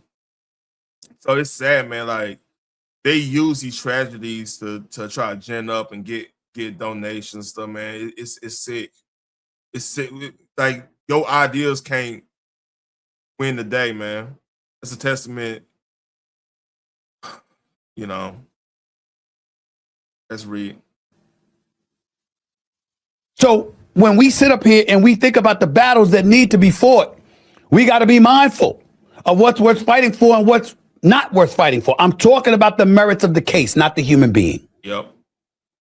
Because all of us are God's children. And my heart goes out to Karmelo Anthony and his family. I wish this didn't happen. I wish that he's not going to spend at least the next 17 years in prison, barring an appeal that's won. But he killed someone. Yep. Every time we turn around, there's something going on in Chicago. Every time. Mm-hmm. And the vast majority of victims happen to be black. When we going to speak about that? Same energy, y'all. Don't lose the intensity. Keep the same intensity. We going to fight and fight and fight over a young kid that admitted he killed somebody. And we hear crickets when 39 people get shot and 6 get killed in Chicago on Juneteenth. That's insane. Chicago's out of control, man. So, I'm going to stipulate Corey might be right about dude. He might be right about dude. This is Lil Rel. If y'all don't know who this is, Lil Rel. Look, I don't keep it a buck with you. I have never seen a grown-ass man wear a WNBA hat. Now, that's his business. I got nothing against WNBA. You know what I'm saying? No issue with that. It's just crazy for me to see a grown man wear a WNBA hat. I never seen it in my life.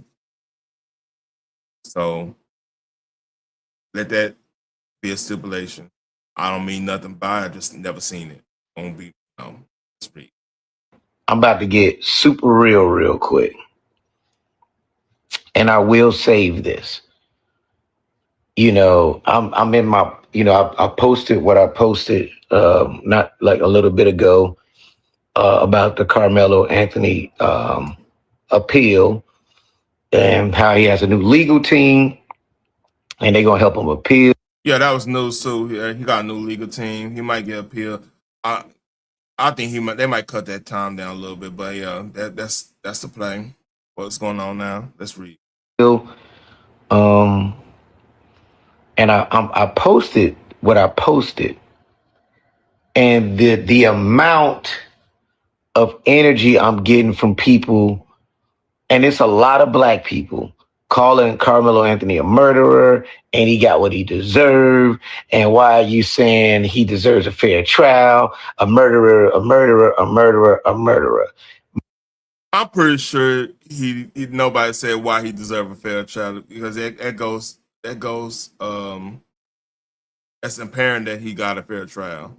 I mean, nobody's gonna say why he deserved a fair trial. That doesn't even, unless they, like I said, unless he's talking to somebody that's not from this country that's saying this stuff. Most people know, like, inherently, you're gonna get pretty much a fair trial to a point. Like if you got a legal basis to have a trial in or whatever. In his case, and this is my theory, in his case, he probably shouldn't even went to trial. He should have got a deal. Here's the thing, when you already said that you did something and you already state exactly why you did it, he pushed me, so I did this. That tells me right there on top, that tells me straight up, look, you have no case to defend yourself. You know what I'm saying? Because the person taller than you and push you doesn't mean you get to stab them. I mean, because you and like I said, the video showed you was sitting on there kicking it, chilling, until dude approached you and stuff. So you was there a whole 8 minutes. I'm sure somebody probably hollered at you like, hey man, you gotta make a move, you gotta do this. What's up, NYC? Oh, see my,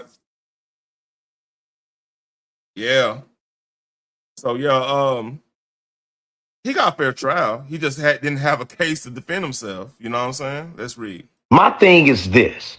If that's the energy you got about any of this, then you should have that same energy for that young man who was shot in the back by that gas station owner. In that case, I need to review it a little bit more. But like, I think that dude was in the wrong for when you shot him in the back. He didn't have a weapon. It is what it is. I mean, look, this is apples and oranges. Number one, different states, different jurisdictions. Two, that's number two. You can't sit up here and be everything gotta be everything. Nah, it don't work that way. You gotta work. All right, what that jurisdiction says is legal use of force and blah blah blah. This is that. Like you gotta. It's more nuance to this to what you see. And a lot of people who want an emotional response, they want to pick and choose reactions instead of providing. By the way, last season the word was discerning. This season the word is context. Context is the word. That's the key word of the season. Summer is context. See, this person didn't provide context. Lil Rel didn't provide context. He wanted an emotional response like, hey, you're not saying nothing about this. The what aboutisms, no full context of the situation. Even though that case sounds crazy because the dude was running away and you popped in the back or whatever, pause. I mean, that sounds crazy. That might should, but like I said, we don't know. I don't know the statutes and everything going on in I believe that's in North Carolina. I mean, what was that? Well, he'll say it. Let's read. Same energy. The Knicks are up in the draft, by the way. I'm watching the draft too, by the way, DNYC. And I don't feel like going back and forth with people in my comments about the shit because I'm not going to do that. I'm just not. And it's bothering me. I'm literally was just sitting in a... So this is a testament on why we need more masculinity in our community, right? Is because this discussion shouldn't be bothering you. This discussion, you should be trying to get an understanding. Why? This is what I don't understand with our people right now. Why are so many people allergic to getting a fucking understanding about a situation? Why you want to pick and choose and have an emotional reaction? Who is putting that in you that you need to have an emotional reaction to every goddamn thing going on in the world? Why you whatever happened to peeping game, seeing how the stuff play out, seeing the merits of each case on its own, seeing the laws on each states and say, all right, what are they looking at? Let me understand before I say some stupid shit like, oh, what about this case in Alaska compared to this case in fucking Miami? That doesn't make sense. Why are you looking at two? I'm sorry, I'm about to crash out. But my point is, this is the type of mentality I can't stand. Because people don't know, you don't know, you can't sit up and tell us why we're not getting emotional about something you're emotional about. We need to understand what's actually going on. Is this did that person get off easy? What's going on? What's going on with that whole scene? We need to know everything. We need to know context. We don't need to just be getting offended. And I seem like a lot of people just want us to, oh, I can't talk to you because you're not paying attention to this thing going on. No, dude, nobody gonna know every goddamn thing. Give me context. Say, hey, this is happening. This the tip. Hey, look into this. I know you're mad about this, but hey, how about you look into this? How about you look in this case? If we do, we do. We don't, we don't. I don't know, man. In a Bible class, and I'm trying to focus, but I'm so annoyed by that. And I already explained that I'm not like going back and forth with nobody in these comments. You don't want to go back and forth because perhaps you might end up thinking, oh shit, maybe I'm wrong. Oh yeah, that's another thing. We don't want to go back and forth on a debate. Now, here's the thing.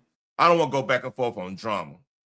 Going back and forth on drama, nobody really gets anything out of that. Like, it's eventually somebody gonna be super disrespectful. Somebody, you might press a button that you didn't think was a disrespectful button, but hey, that person got trauma. That person got, that person got some things that he or she is holding on to, right? So yeah, going back and forth, that might not be a good thing in that situation when it's drama. But if it's something like an intellectual conversation, you might want to go back and forth and see if your ideas stand the test of time. And iron sharpen iron. We also be brothers and sisters, especially as Black folks, and as if you believe in the Lord Jesus, our Lord and Savior Jesus Christ. Man, I'm talking fast. I'm on the roll. My bad, y'all. But like, you supposed to be able to talk to anybody. Like, here's the thing. I bet some of y'all, like, if a Satanist came to y'all and was like trying to tell, talk about what they're going through or whatever, right? You'll be like, oh, he's a Satanist. Oh, she's a Satanist. Let me get away from him. Let me get away from him. I don't want to deal with that. But I met a Satanist, right? And like one time we were just chit-chatting and everything. And I'm born again. I know I cuss a little bit. I know I probably look at a woman too here and there, not necessarily lust and everything, but I'm a man. I'm not perfect. But I've been baptized, man. Shit, I done gave my life to the Lord. I'm still working on things. I cuss a little bit. I call it like this. Some days I'm Simon, some days I'm Peter. It's a little joke I got. I tell my co-workers, they be laughing at that. But I keep it real I keep it honest. But with that being said, right, with the Satan is like, we were just talking, like I picked their brain. I was like, hey, how could you become? And I knew they went to my school, so I kind of had a rapport, and I just want to ask them super questions like that. But I just was like, hey, how did you get to a point where you went to that extreme? Because you have to admit that's extreme, right? Because they grew up Catholic, then all of a sudden you were Satanist. That's a total opposite. So they was talking about, hey, they got abused when they were young and stuff, and they used to pray and this and that. This is a true story, by the way. And for this person to be gone, everything, and nothing ever happened to them, whatever. So they lost their faith or whatever, which is sad situation, everything. So I asked, I was like, it's a woman, it's a girl. I was like, hey, so let me ask you this, right? Where is that person today? And she was like, he passed away about 5-6 years ago. So how did it pass away? He got sick and everything, whatever. So I said what I said, well, technically your president answered, you know, and she looked at me crazy, like, what are you talking about? Like, I was like, yeah, your president answered, like, you prayed for this person moving. And the reason, usually you don't want to pray, and this is when she was a Catholic, you don't want to pray for anybody downfall or anything, but usually you want to pray for them to be move around or you know, get away. Hey, get me out the situation. So that's why how I looked at it or whatever, right? So out of that, like she looked at me and she thought I was crazy, and then like she kind of got mad and didn't want to talk to me. Didn't talk to me for like a couple months or whatever, like almost to the end of school year or whatever. Then like she came back, she was like, man, I thought about what you were saying and everything. You had a point, and maybe I've been looking at this kind of wrong. So I mean, and last time I saw in like the little high school thing on Facebook, like she back in church. She got like 5 or 6 kids. You know what I'm saying? She got a healthy marriage, everything. Kids, we in our 40s now, so kids damn near grown. She doing her thing, man. But just like sometimes putting yourself in that position, you don't know who you might be helping get out of a situation, man. You don't know, you might be breathing life into something that was dormant to get them out of the hateful state, or they hateful state. Because we always have that one little time period in our life that we've been hurt so much, been traumatized so much that you are just inherently angry, you're inherently mad. And it's a time period that if you're a Christian, especially if you talk to that person and you make them think instead of preaching them, just make them think a little bit. You know, you never know. That might generate something within them to get them to a point where they will be in a position they never thought they would be in. They'll be loved. They will experience love that they thought didn't exist. You know what I'm saying? And it helps you with your faith. I don't know. Maybe, and look, I'm not going to be over here quoting scriptures and everything like that. I'm not going to do all that, but I'm just saying, like, there's a time and place for things. Like, sometimes you need to mix and mingle. Sometimes you need to see a point of view to see where they at, and maybe you might grow from that situation. Maybe somebody call you on your bullshit. You know, it happens a lot. Like sometimes people call me on. I think, you know what, that's the point. But then eventually you gotta be yourself and everything. Well, let's get back on this. I'm digressing ways.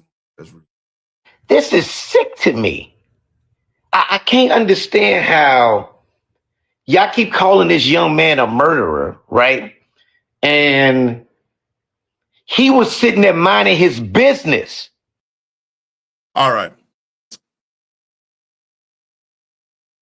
This, you can tell somebody that haven't really been in any altercations in their life, haven't really been in a situation where you might have to fight your way out of a situation, something like that. Because I don't think, just by that statement alone, he would mind his own business. A lot of people mind their own business and end up having to defend themselves. All right. The thing is, to justify use of force of using a knife that wasn't supposed to be in that place in the first place. 4603.03. This is penal code. Go look it up. Go read it. I'm not gonna hold your hand on this. I could quote that. But like what I'm saying is, right, him minding his business, he could have easily left that situation too. But Lil Rel is looking at this as what, no offense to anybody that take offense to this as what a woman that know they're gonna be defended would think. Because the thing is, he's not looking at what happens when the threat comes to you. How do you react to that threat? You gonna make excuses of you going to the extreme instead of understanding what the proper use of force is. That's why he said, well, he was just minding his business. Okay. You could peep game. He over here, this dude is about to come to you and say some stuff to you, right? All right, you talk, you leave respect in unless it get disrespectful. That's when it's time to listen. Hey, all right, man, you got it, this your house, well, blah, blah, blah. See, and little rebel like, well, why you have to leave? And well, that's what my wife would be saying. I love my wife, but that's what you have a right to be over here. Yeah, we have a right to be over here, but am I right for staying in this situation? That's what's missing in these cats who think like this. They don't think I have a right, but am I right? Let's read. And they marched over there to bully him, right? No grown man, no boy. Look, bullying. I'll be amiss to say I've never been bullied, right? But I tell you this: a lot of bullies I had, we got in that square. We got in somebody's backyard. We got somewhere and we handled that, like, and then we got understanding. They end up becoming some close friends afterwards. You know what I'm saying? Because like, you'd be surprised what feet and fist would do to make a blossoming best friendship. You'd be surprised. Like, if a man never had a boxing match or anything of that nature, you know what I'm saying, going on, or you really they friend. like it's gonna be a time where, okay, you're gonna be playing football, basketball at somewhere, and somebody foul you hard, or they feel some type of way about you say something about you or whatever, or they play too much, and you gotta get an understanding. It happens. See, here's the thing between men and women. Dudes fight each other. They'll fight each other to fucking bloody lip and everything, and then go have a beer afterwards. They'll have a fight with somebody. Depending on it now, it depends on certain standpoints. Like if this person, let's say hypothetically, you find this person because they did something to your sister, or your mama, or something like that. That's a whole different avenue. But I'm saying if they have a acquaintance and they have a good fisticuff or whatever, good little squabble real quick. Like a lot of times, man, hey, those be the closest friends like you have, as long as they don't go too far. Like some of them, like all my groomsmen in my wedding, we had squabble. Me and my brother, we used to squabble like crazy. Like he'll sneak me, trying to see, he'll sneak me on some shit that, I say, all right, we gotta get out there. And we get out there, it ain't too much anymore because I ain't got too big for him. But like, yeah, we had that. Hey, hell, me and my sister had little issues every now and then. You know what I'm saying? That's just sibling rivalry. But what I'm saying is like, this man ain't went to no. If he did, it was an argument. It was something slight. That's the way the vibe I'm getting now. He could probably been 100 fights. I don't know this dude, but what I'm saying that line, man, I'll go back a little bit. Him saying this made me think that he ain't really been out there squabbling like that growing up. Let's read. He was sitting there minding his business. He was minding his business. And they marched over there to bully him. They bullied him. Right? Oh, no. They bullied him. Because the dude, if you know the background of those twins, they were bullies. Bullies. Full blood. But hey, you supposed to have the squabble for the bullies. You supposed to have the squabble for the bullies, man. You know what I'm saying? And then they jump you. This what my mama said, man. And my daddy concurred, and vice versa. The whole nine. This would been instilled in me. If you're getting jumped by anybody, the ringleader is going to the hospital with you. That's the rule. By any means necessary, that you gonna grab the ringleader. If you go in the hospital or worse, he's coming with you because he's the reason why you're in this situation. Point blank, period. That's the rules. If you ever get in a situation where you're getting jumped, you know what I'm saying? I got jumped one time, and this is the funniest story, right? Okay. When I was growing up, I stayed with my cousin's house to go to school in Fort Worth, right? I was I ain't gonna lie, I was a knucklehead growing up. I ain't gonna look, I keep it a buck. I was a little knucklehead. That's why I'm saying the 13, 14. It's the reason I said that, right? So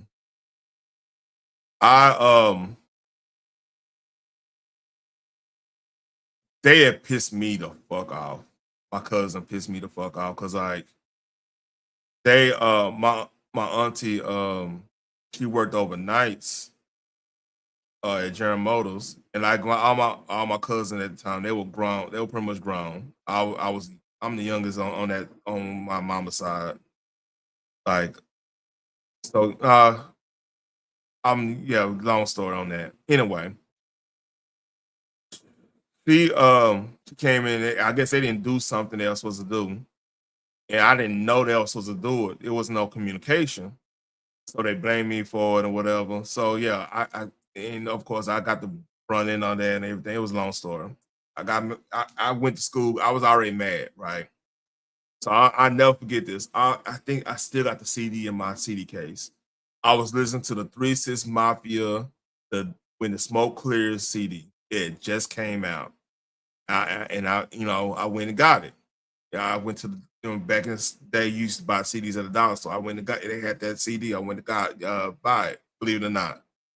So I'm in here listening. I'm vibing. I'm listening to the whole thing. That one with sip on scissor, the new Terror Club up there. I'm vibing. I'm like, I'm getting over this little situation because like, my cousin was on some fuck shit.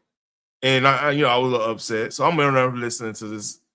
And this dude, my classmate, we cool now, but my classmate, he kept on hitting the CD player. And if y'all know anything about CD players, you hit that motherfucking skip, it's just gonna piss you off.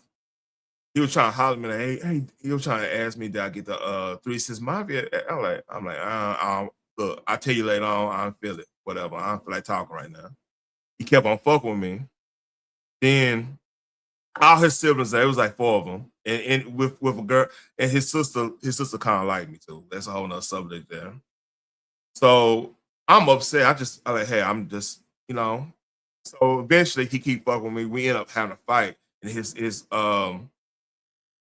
people jumped in trying to break it up, and then I'm thinking they jumping me. So I'm fighting with everybody. We all cool, but we all fighting too.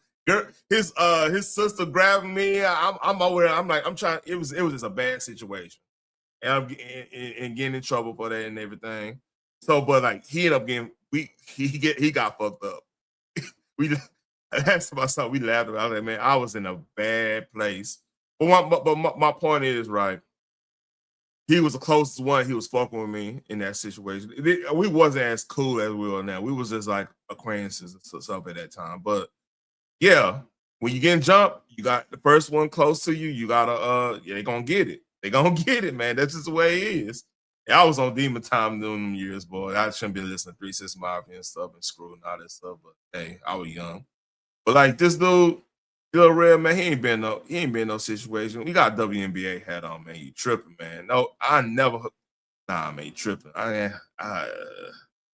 It's not even cool. I mean, I understand the logo, but it ain't even a cool logo like that, man. But let's read. Old school, Biff from Back to the Future, bullies. And what happened to Biff at Back in the Future? Full bullies. So fucking what? And then they jumped him. After he warned them. Look, I don't care what nobody say. I'm from the west side of Chicago. If I'm about to get into it with somebody and they like, fam, run up on me if you want to, or I'm going to stab you. If that's the case, most likely, just from street smarts, I'm not doing that. Listen, man. Again. And this is why the murder rate in Chicago is so high, and they doing all this stuff. They run switch and stuff because they ain't getting to the hands like they used to. And you testament to that. Y'all wasn't getting to the hands, so therefore it's a little soft, man. You sound a little soft here, man. I'll keep it a buck with you. That's great. I got shit to lose. If somebody telling me, man, like say I'm into it with somebody and they're like, man, Rail, run up on me if you want to. Click, clack. That's a whole different avenue because here's the thing. If somebody, hold up.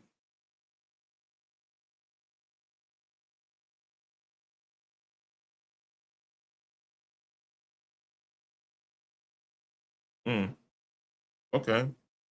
Yeah, I mean, it's strap on him. But still, man, like, Karmelo had a responsibility. He didn't have to, quote unquote, retreat, but if you want to get a self-defense claim, you almost have to leave. You definitely have to leave. Because the thing is, what the jury saw, you weren't supposed to be over there. They asked you to leave 15 times. You were belligerent. You saying, hey, nah, you're going to have to make me leave, blah, blah, blah, blah. Doing that. That means, and you had something on you, and you did that when they touched you and stuff. That wasn't equal use of force. You admitted on the body cam and everything like that. So what Lil Rel saying, and this is the problem with our community, he's not understanding why dude got that. It's not white and black thing. Once you announce that you did it and it's not alleged, talking that shit to the cops on the body cam, that means you better get a plea deal because they gonna run you through the ringer. You know what I mean? Like they just did. He's lucky they didn't put more time looking at this tape. I don't keep a buck with you because like they were all kicking it. So you technically he could have made a move and got away from there. I saw escape routes all over the place. Like nobody was really out on his back. He wasn't corner in. He could have easily just got up out of there. Pop you if you run up on me. Then I make a decision at that point.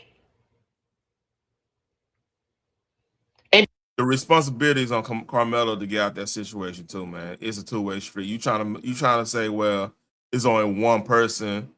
So this is why this argument is disingenuous. Is because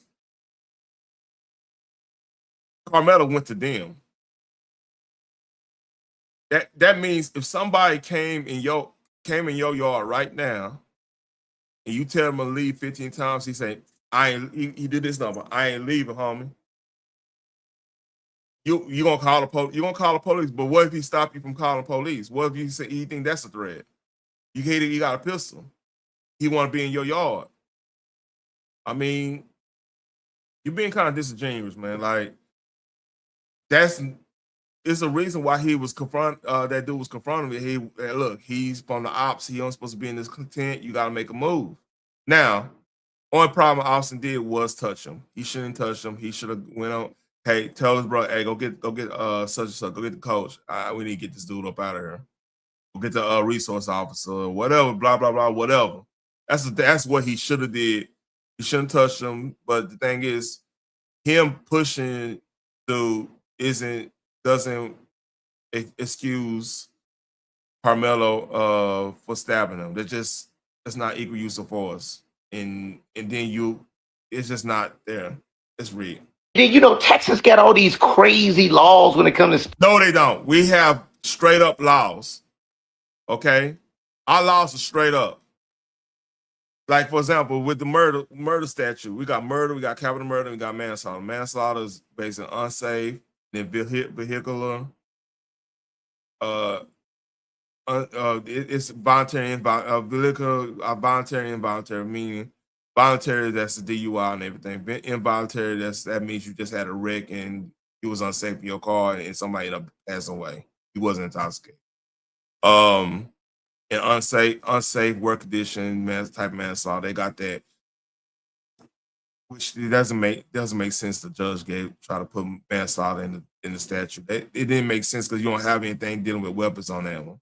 I digress. You have murder and capital murder, and then when they do a sentencing, that's why they have 5 to 99. So anything past 30 years will become is like the first class version of that sentencing. That's how that works. I talked to a judge, got that verified. It's on the Texas website when it comes to murders and capital murder statutes and stuff like that. All this is available. So ain't no crazy laws. You've been right there. You just showing your ignorance. Like Amber Geiger got charged with murder, but it was under like criminal negligence. That's why she got 15 years. She's gonna be out in 8. She's probably gonna be out in a couple years. That's why she got that. Is because she went there. She was negligent on her firearm and where she was at and everything. So they're saying she's responsible for a dude dying, but it was without malice. So this dude, Karmelo, if he would have went for a deal, he probably would have got something in that nature. Because like again, he had a knife on, but his attention, he showed remorse, and that could have worked on a path that he wasn't intended to unlive dude. That could have worked on there. But see, cats like this, no, he was defending himself. Don't understand the fucking law. Yeah, he was defending himself. He should be able to do that. He should be able to just sit down where he want to be at. Hey, Austin's not the police. He shouldn't be doing. I get all that part, but the fact of the matter is, Karmelo, if he was where he needed to be at, you know what I'm saying, he wouldn't have been in the situation. If you wouldn't understand, all right, maybe I need to peep game and get away from the situation, he wouldn't be in this situation. He'll be enjoying, he wouldn't even be in this trial. He'll be enjoying, the World Cup and shit. You know what I'm saying? Well, let's read. Stand your ground and self-defense. That's exactly what that was. Stand your ground does not exist in a school setting, school activity setting. It doesn't exist. When you on a school, because how can stand your ground and zero tolerance coexist? Zero tolerance, like that means like I think it was 30-8 or something like that. Like you weren't supposed to even have weapons on the campus or any school activities in the first place. So whenever you have situations where somebody had to take somebody's life when it comes to in a schoolhouse or whatever, that's a legal gray area. And what I mean by that, right? Let's say a Good Samaritan stopped a school shooting or something of that nature. There's no DEA in the state of Texas that's going to try that person because of the gravity of the situation. You know what I'm saying? That's a political nightmare. If you imagine you saving a campus from a gunman or whatever, right?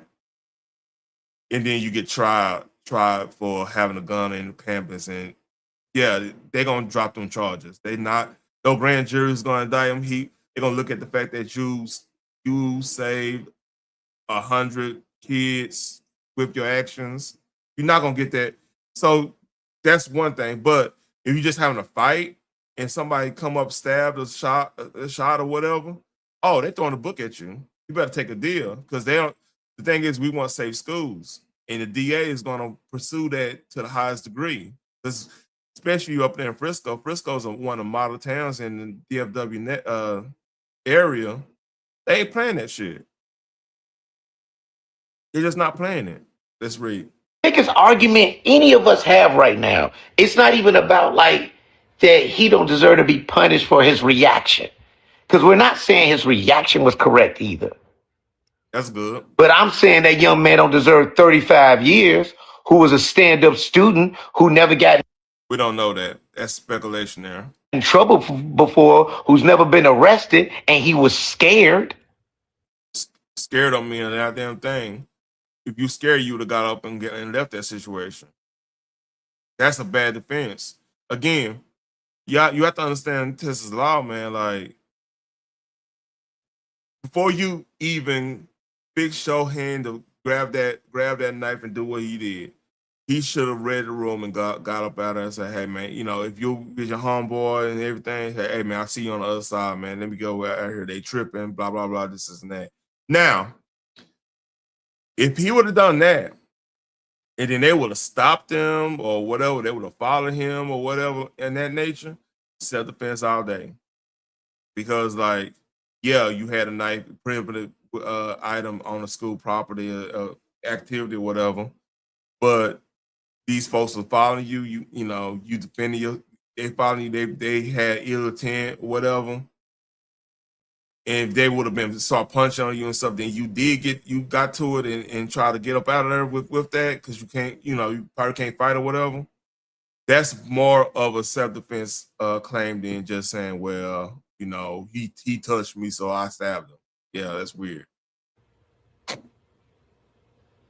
I'm not gonna argue with y'all ignorant ass niggas like that. That's crazy to me. On ignorant ass niggas, you right now, man. Keep it a buck. When you defend that, and you literally, it is a young man who got chased down. That is not facts. I just went through the video. He was not chased down. Oh, unless you're talking about afterwards. Yeah, he was chased down because they were trying to get him to apprehend him so the police would get him, you know, get him out of there because he stabbed somebody. Yes, that's another thing. But like, he wasn't chased then stabbed. So I don't know. Maybe he mean that. My bad. I stand corrected. And his killer got off with self-defense.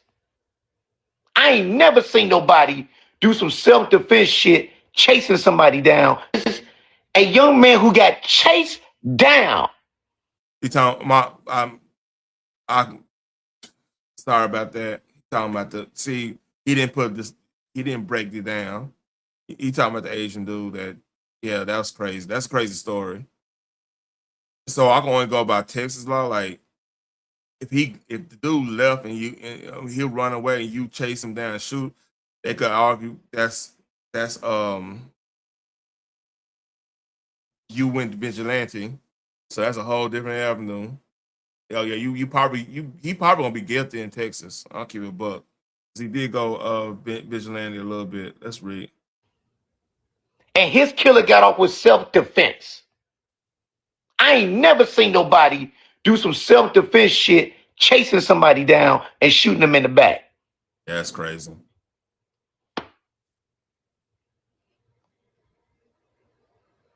Trayvon Martin, come on, y'all.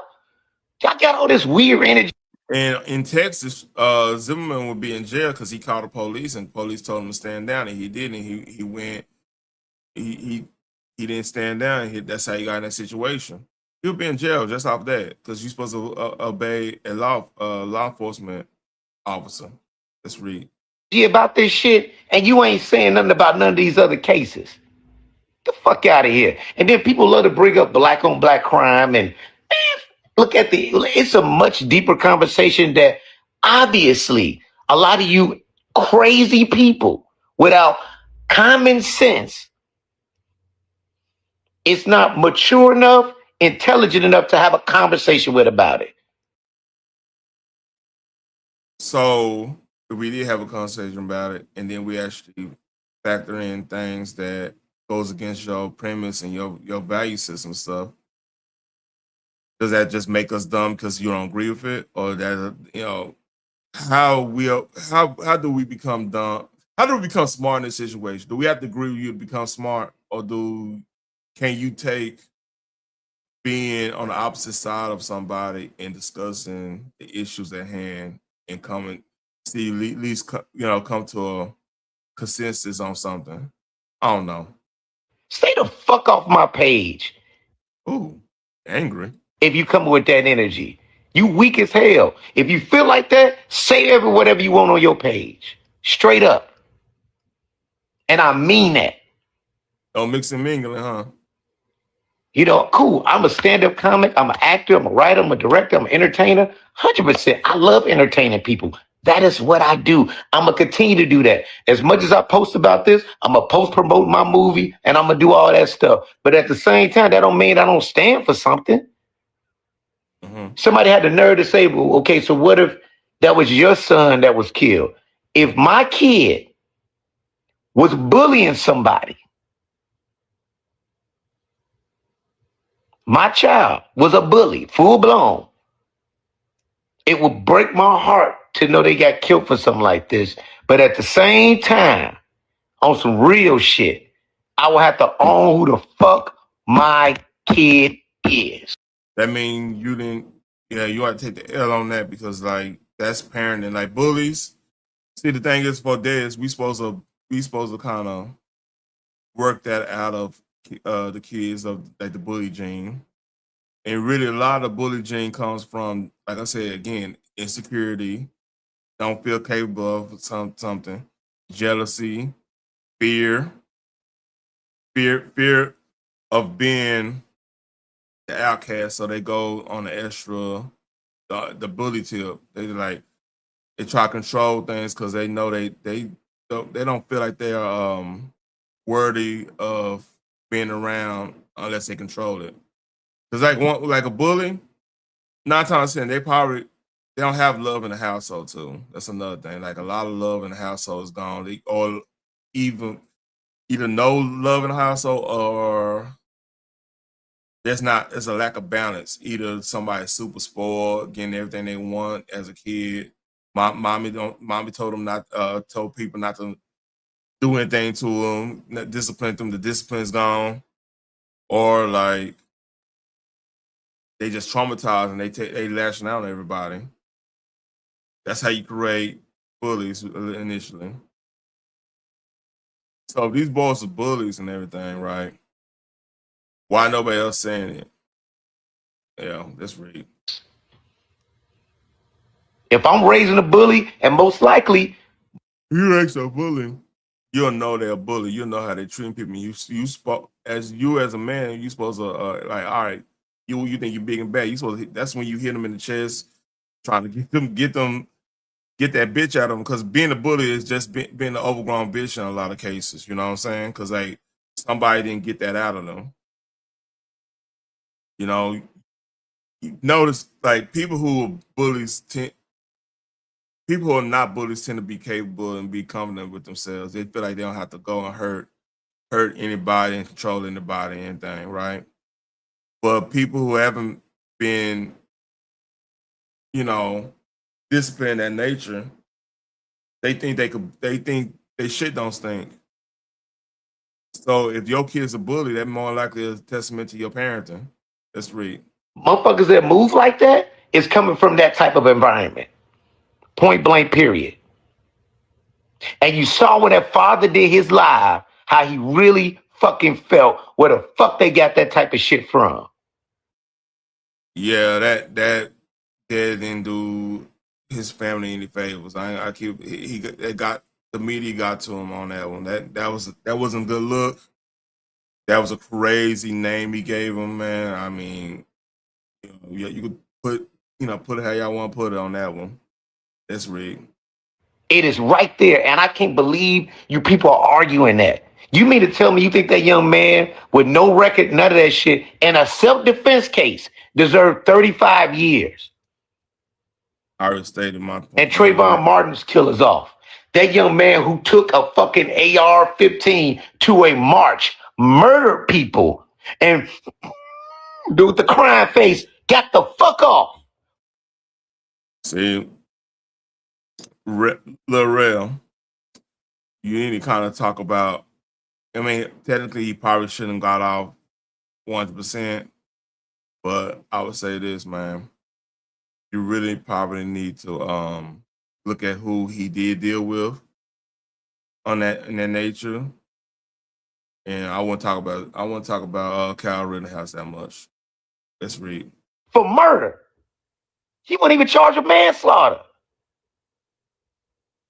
Different states, man. Come on, y'all. It's 2026. And what pisses me off, I expect certain things from certain communities, not from ours. Now, notice he didn't give an example of what's going on in the hood where a rival school go to another school and be on that type of time. He didn't talk about that. But hey, he knows everything. We know. And most of you motherfuckers sitting out here on some sellout shit. Sellout shit. Okay. Look at fucking Hugh P. Newton over here. Bobby Seale over here, man. You tripping. I'm sorry, and I'm trying to. You know, I was at church yesterday, and this is real talk. This happened at my church. It was a guy who comes sometimes he just sings. He's a great singer, wheelchair. Comes on his caretaker. A lot of us was happy to see him because we ain't seen him in a while. Mm-hmm. And when it got quiet, he just yelled, "They're killing our kids. They're killing our kids. What are we going to do? What are we going to do?" If you want to know what to do, if you feel like people are unloving our kids, right? This is what you do. You get them in some type of martial arts or or that nature. You know, if they're young enough, get them in some type of something that they could use their hands and feet and whatever in, right? Then when they get a certain age, you teach them how to properly maintain a firearm. Clean, what to do if you see a firearm on the table, what do you do to make sure it's safe? It's safe to be around. You clear it, take the mag out, the whole nine. Face away from you. But the barrel should go away from you. The whole nine, or to the wall, or whatever would be preferable. Little simple stuff like that. How to clean your weapon, what to use, how to all that stuff you need to be teaching them kids how to do. If you really afraid of them, people going out doing things to themselves, put that discipline in them. Make them aware of their surroundings. You know what I'm saying? Ultra aware of like how people moving. You know what I mean? Just and be respectful. A lot of times being respectful gets you out of 90% of the situation. Now you got people out here that it's always gonna be some shit, but hey, give me 1 second.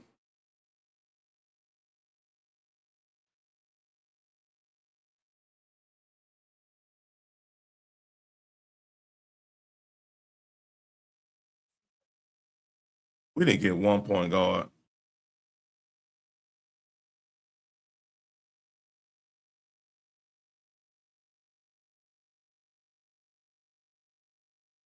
We got 2 forwards.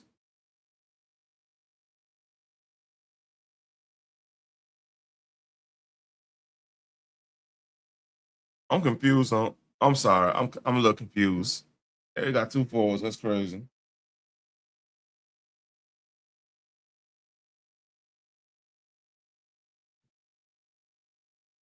All right.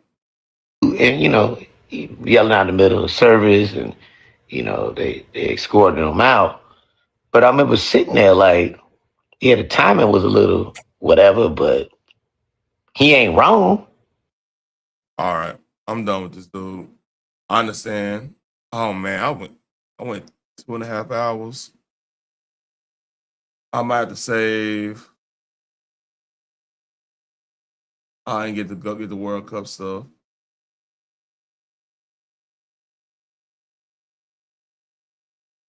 So I'm gonna say Awesome Grove for tomorrow.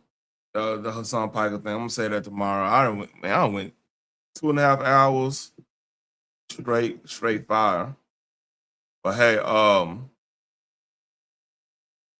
like y'all like, share, and subscribe. I'm gonna make a move, man. I'm about to go and eat something and everything, man. I'll go over that Asmongold stuff tomorrow and everything. And other things. We got some shows to go over. So tomorrow is gonna be mostly TV shows. We got I watched a new show, Nemesis on Netflix. House of the Dragon is back. Raising Cannon is back. It's episode 2. Friday be episode 3. Any other pop culture stuff we'll be talking about.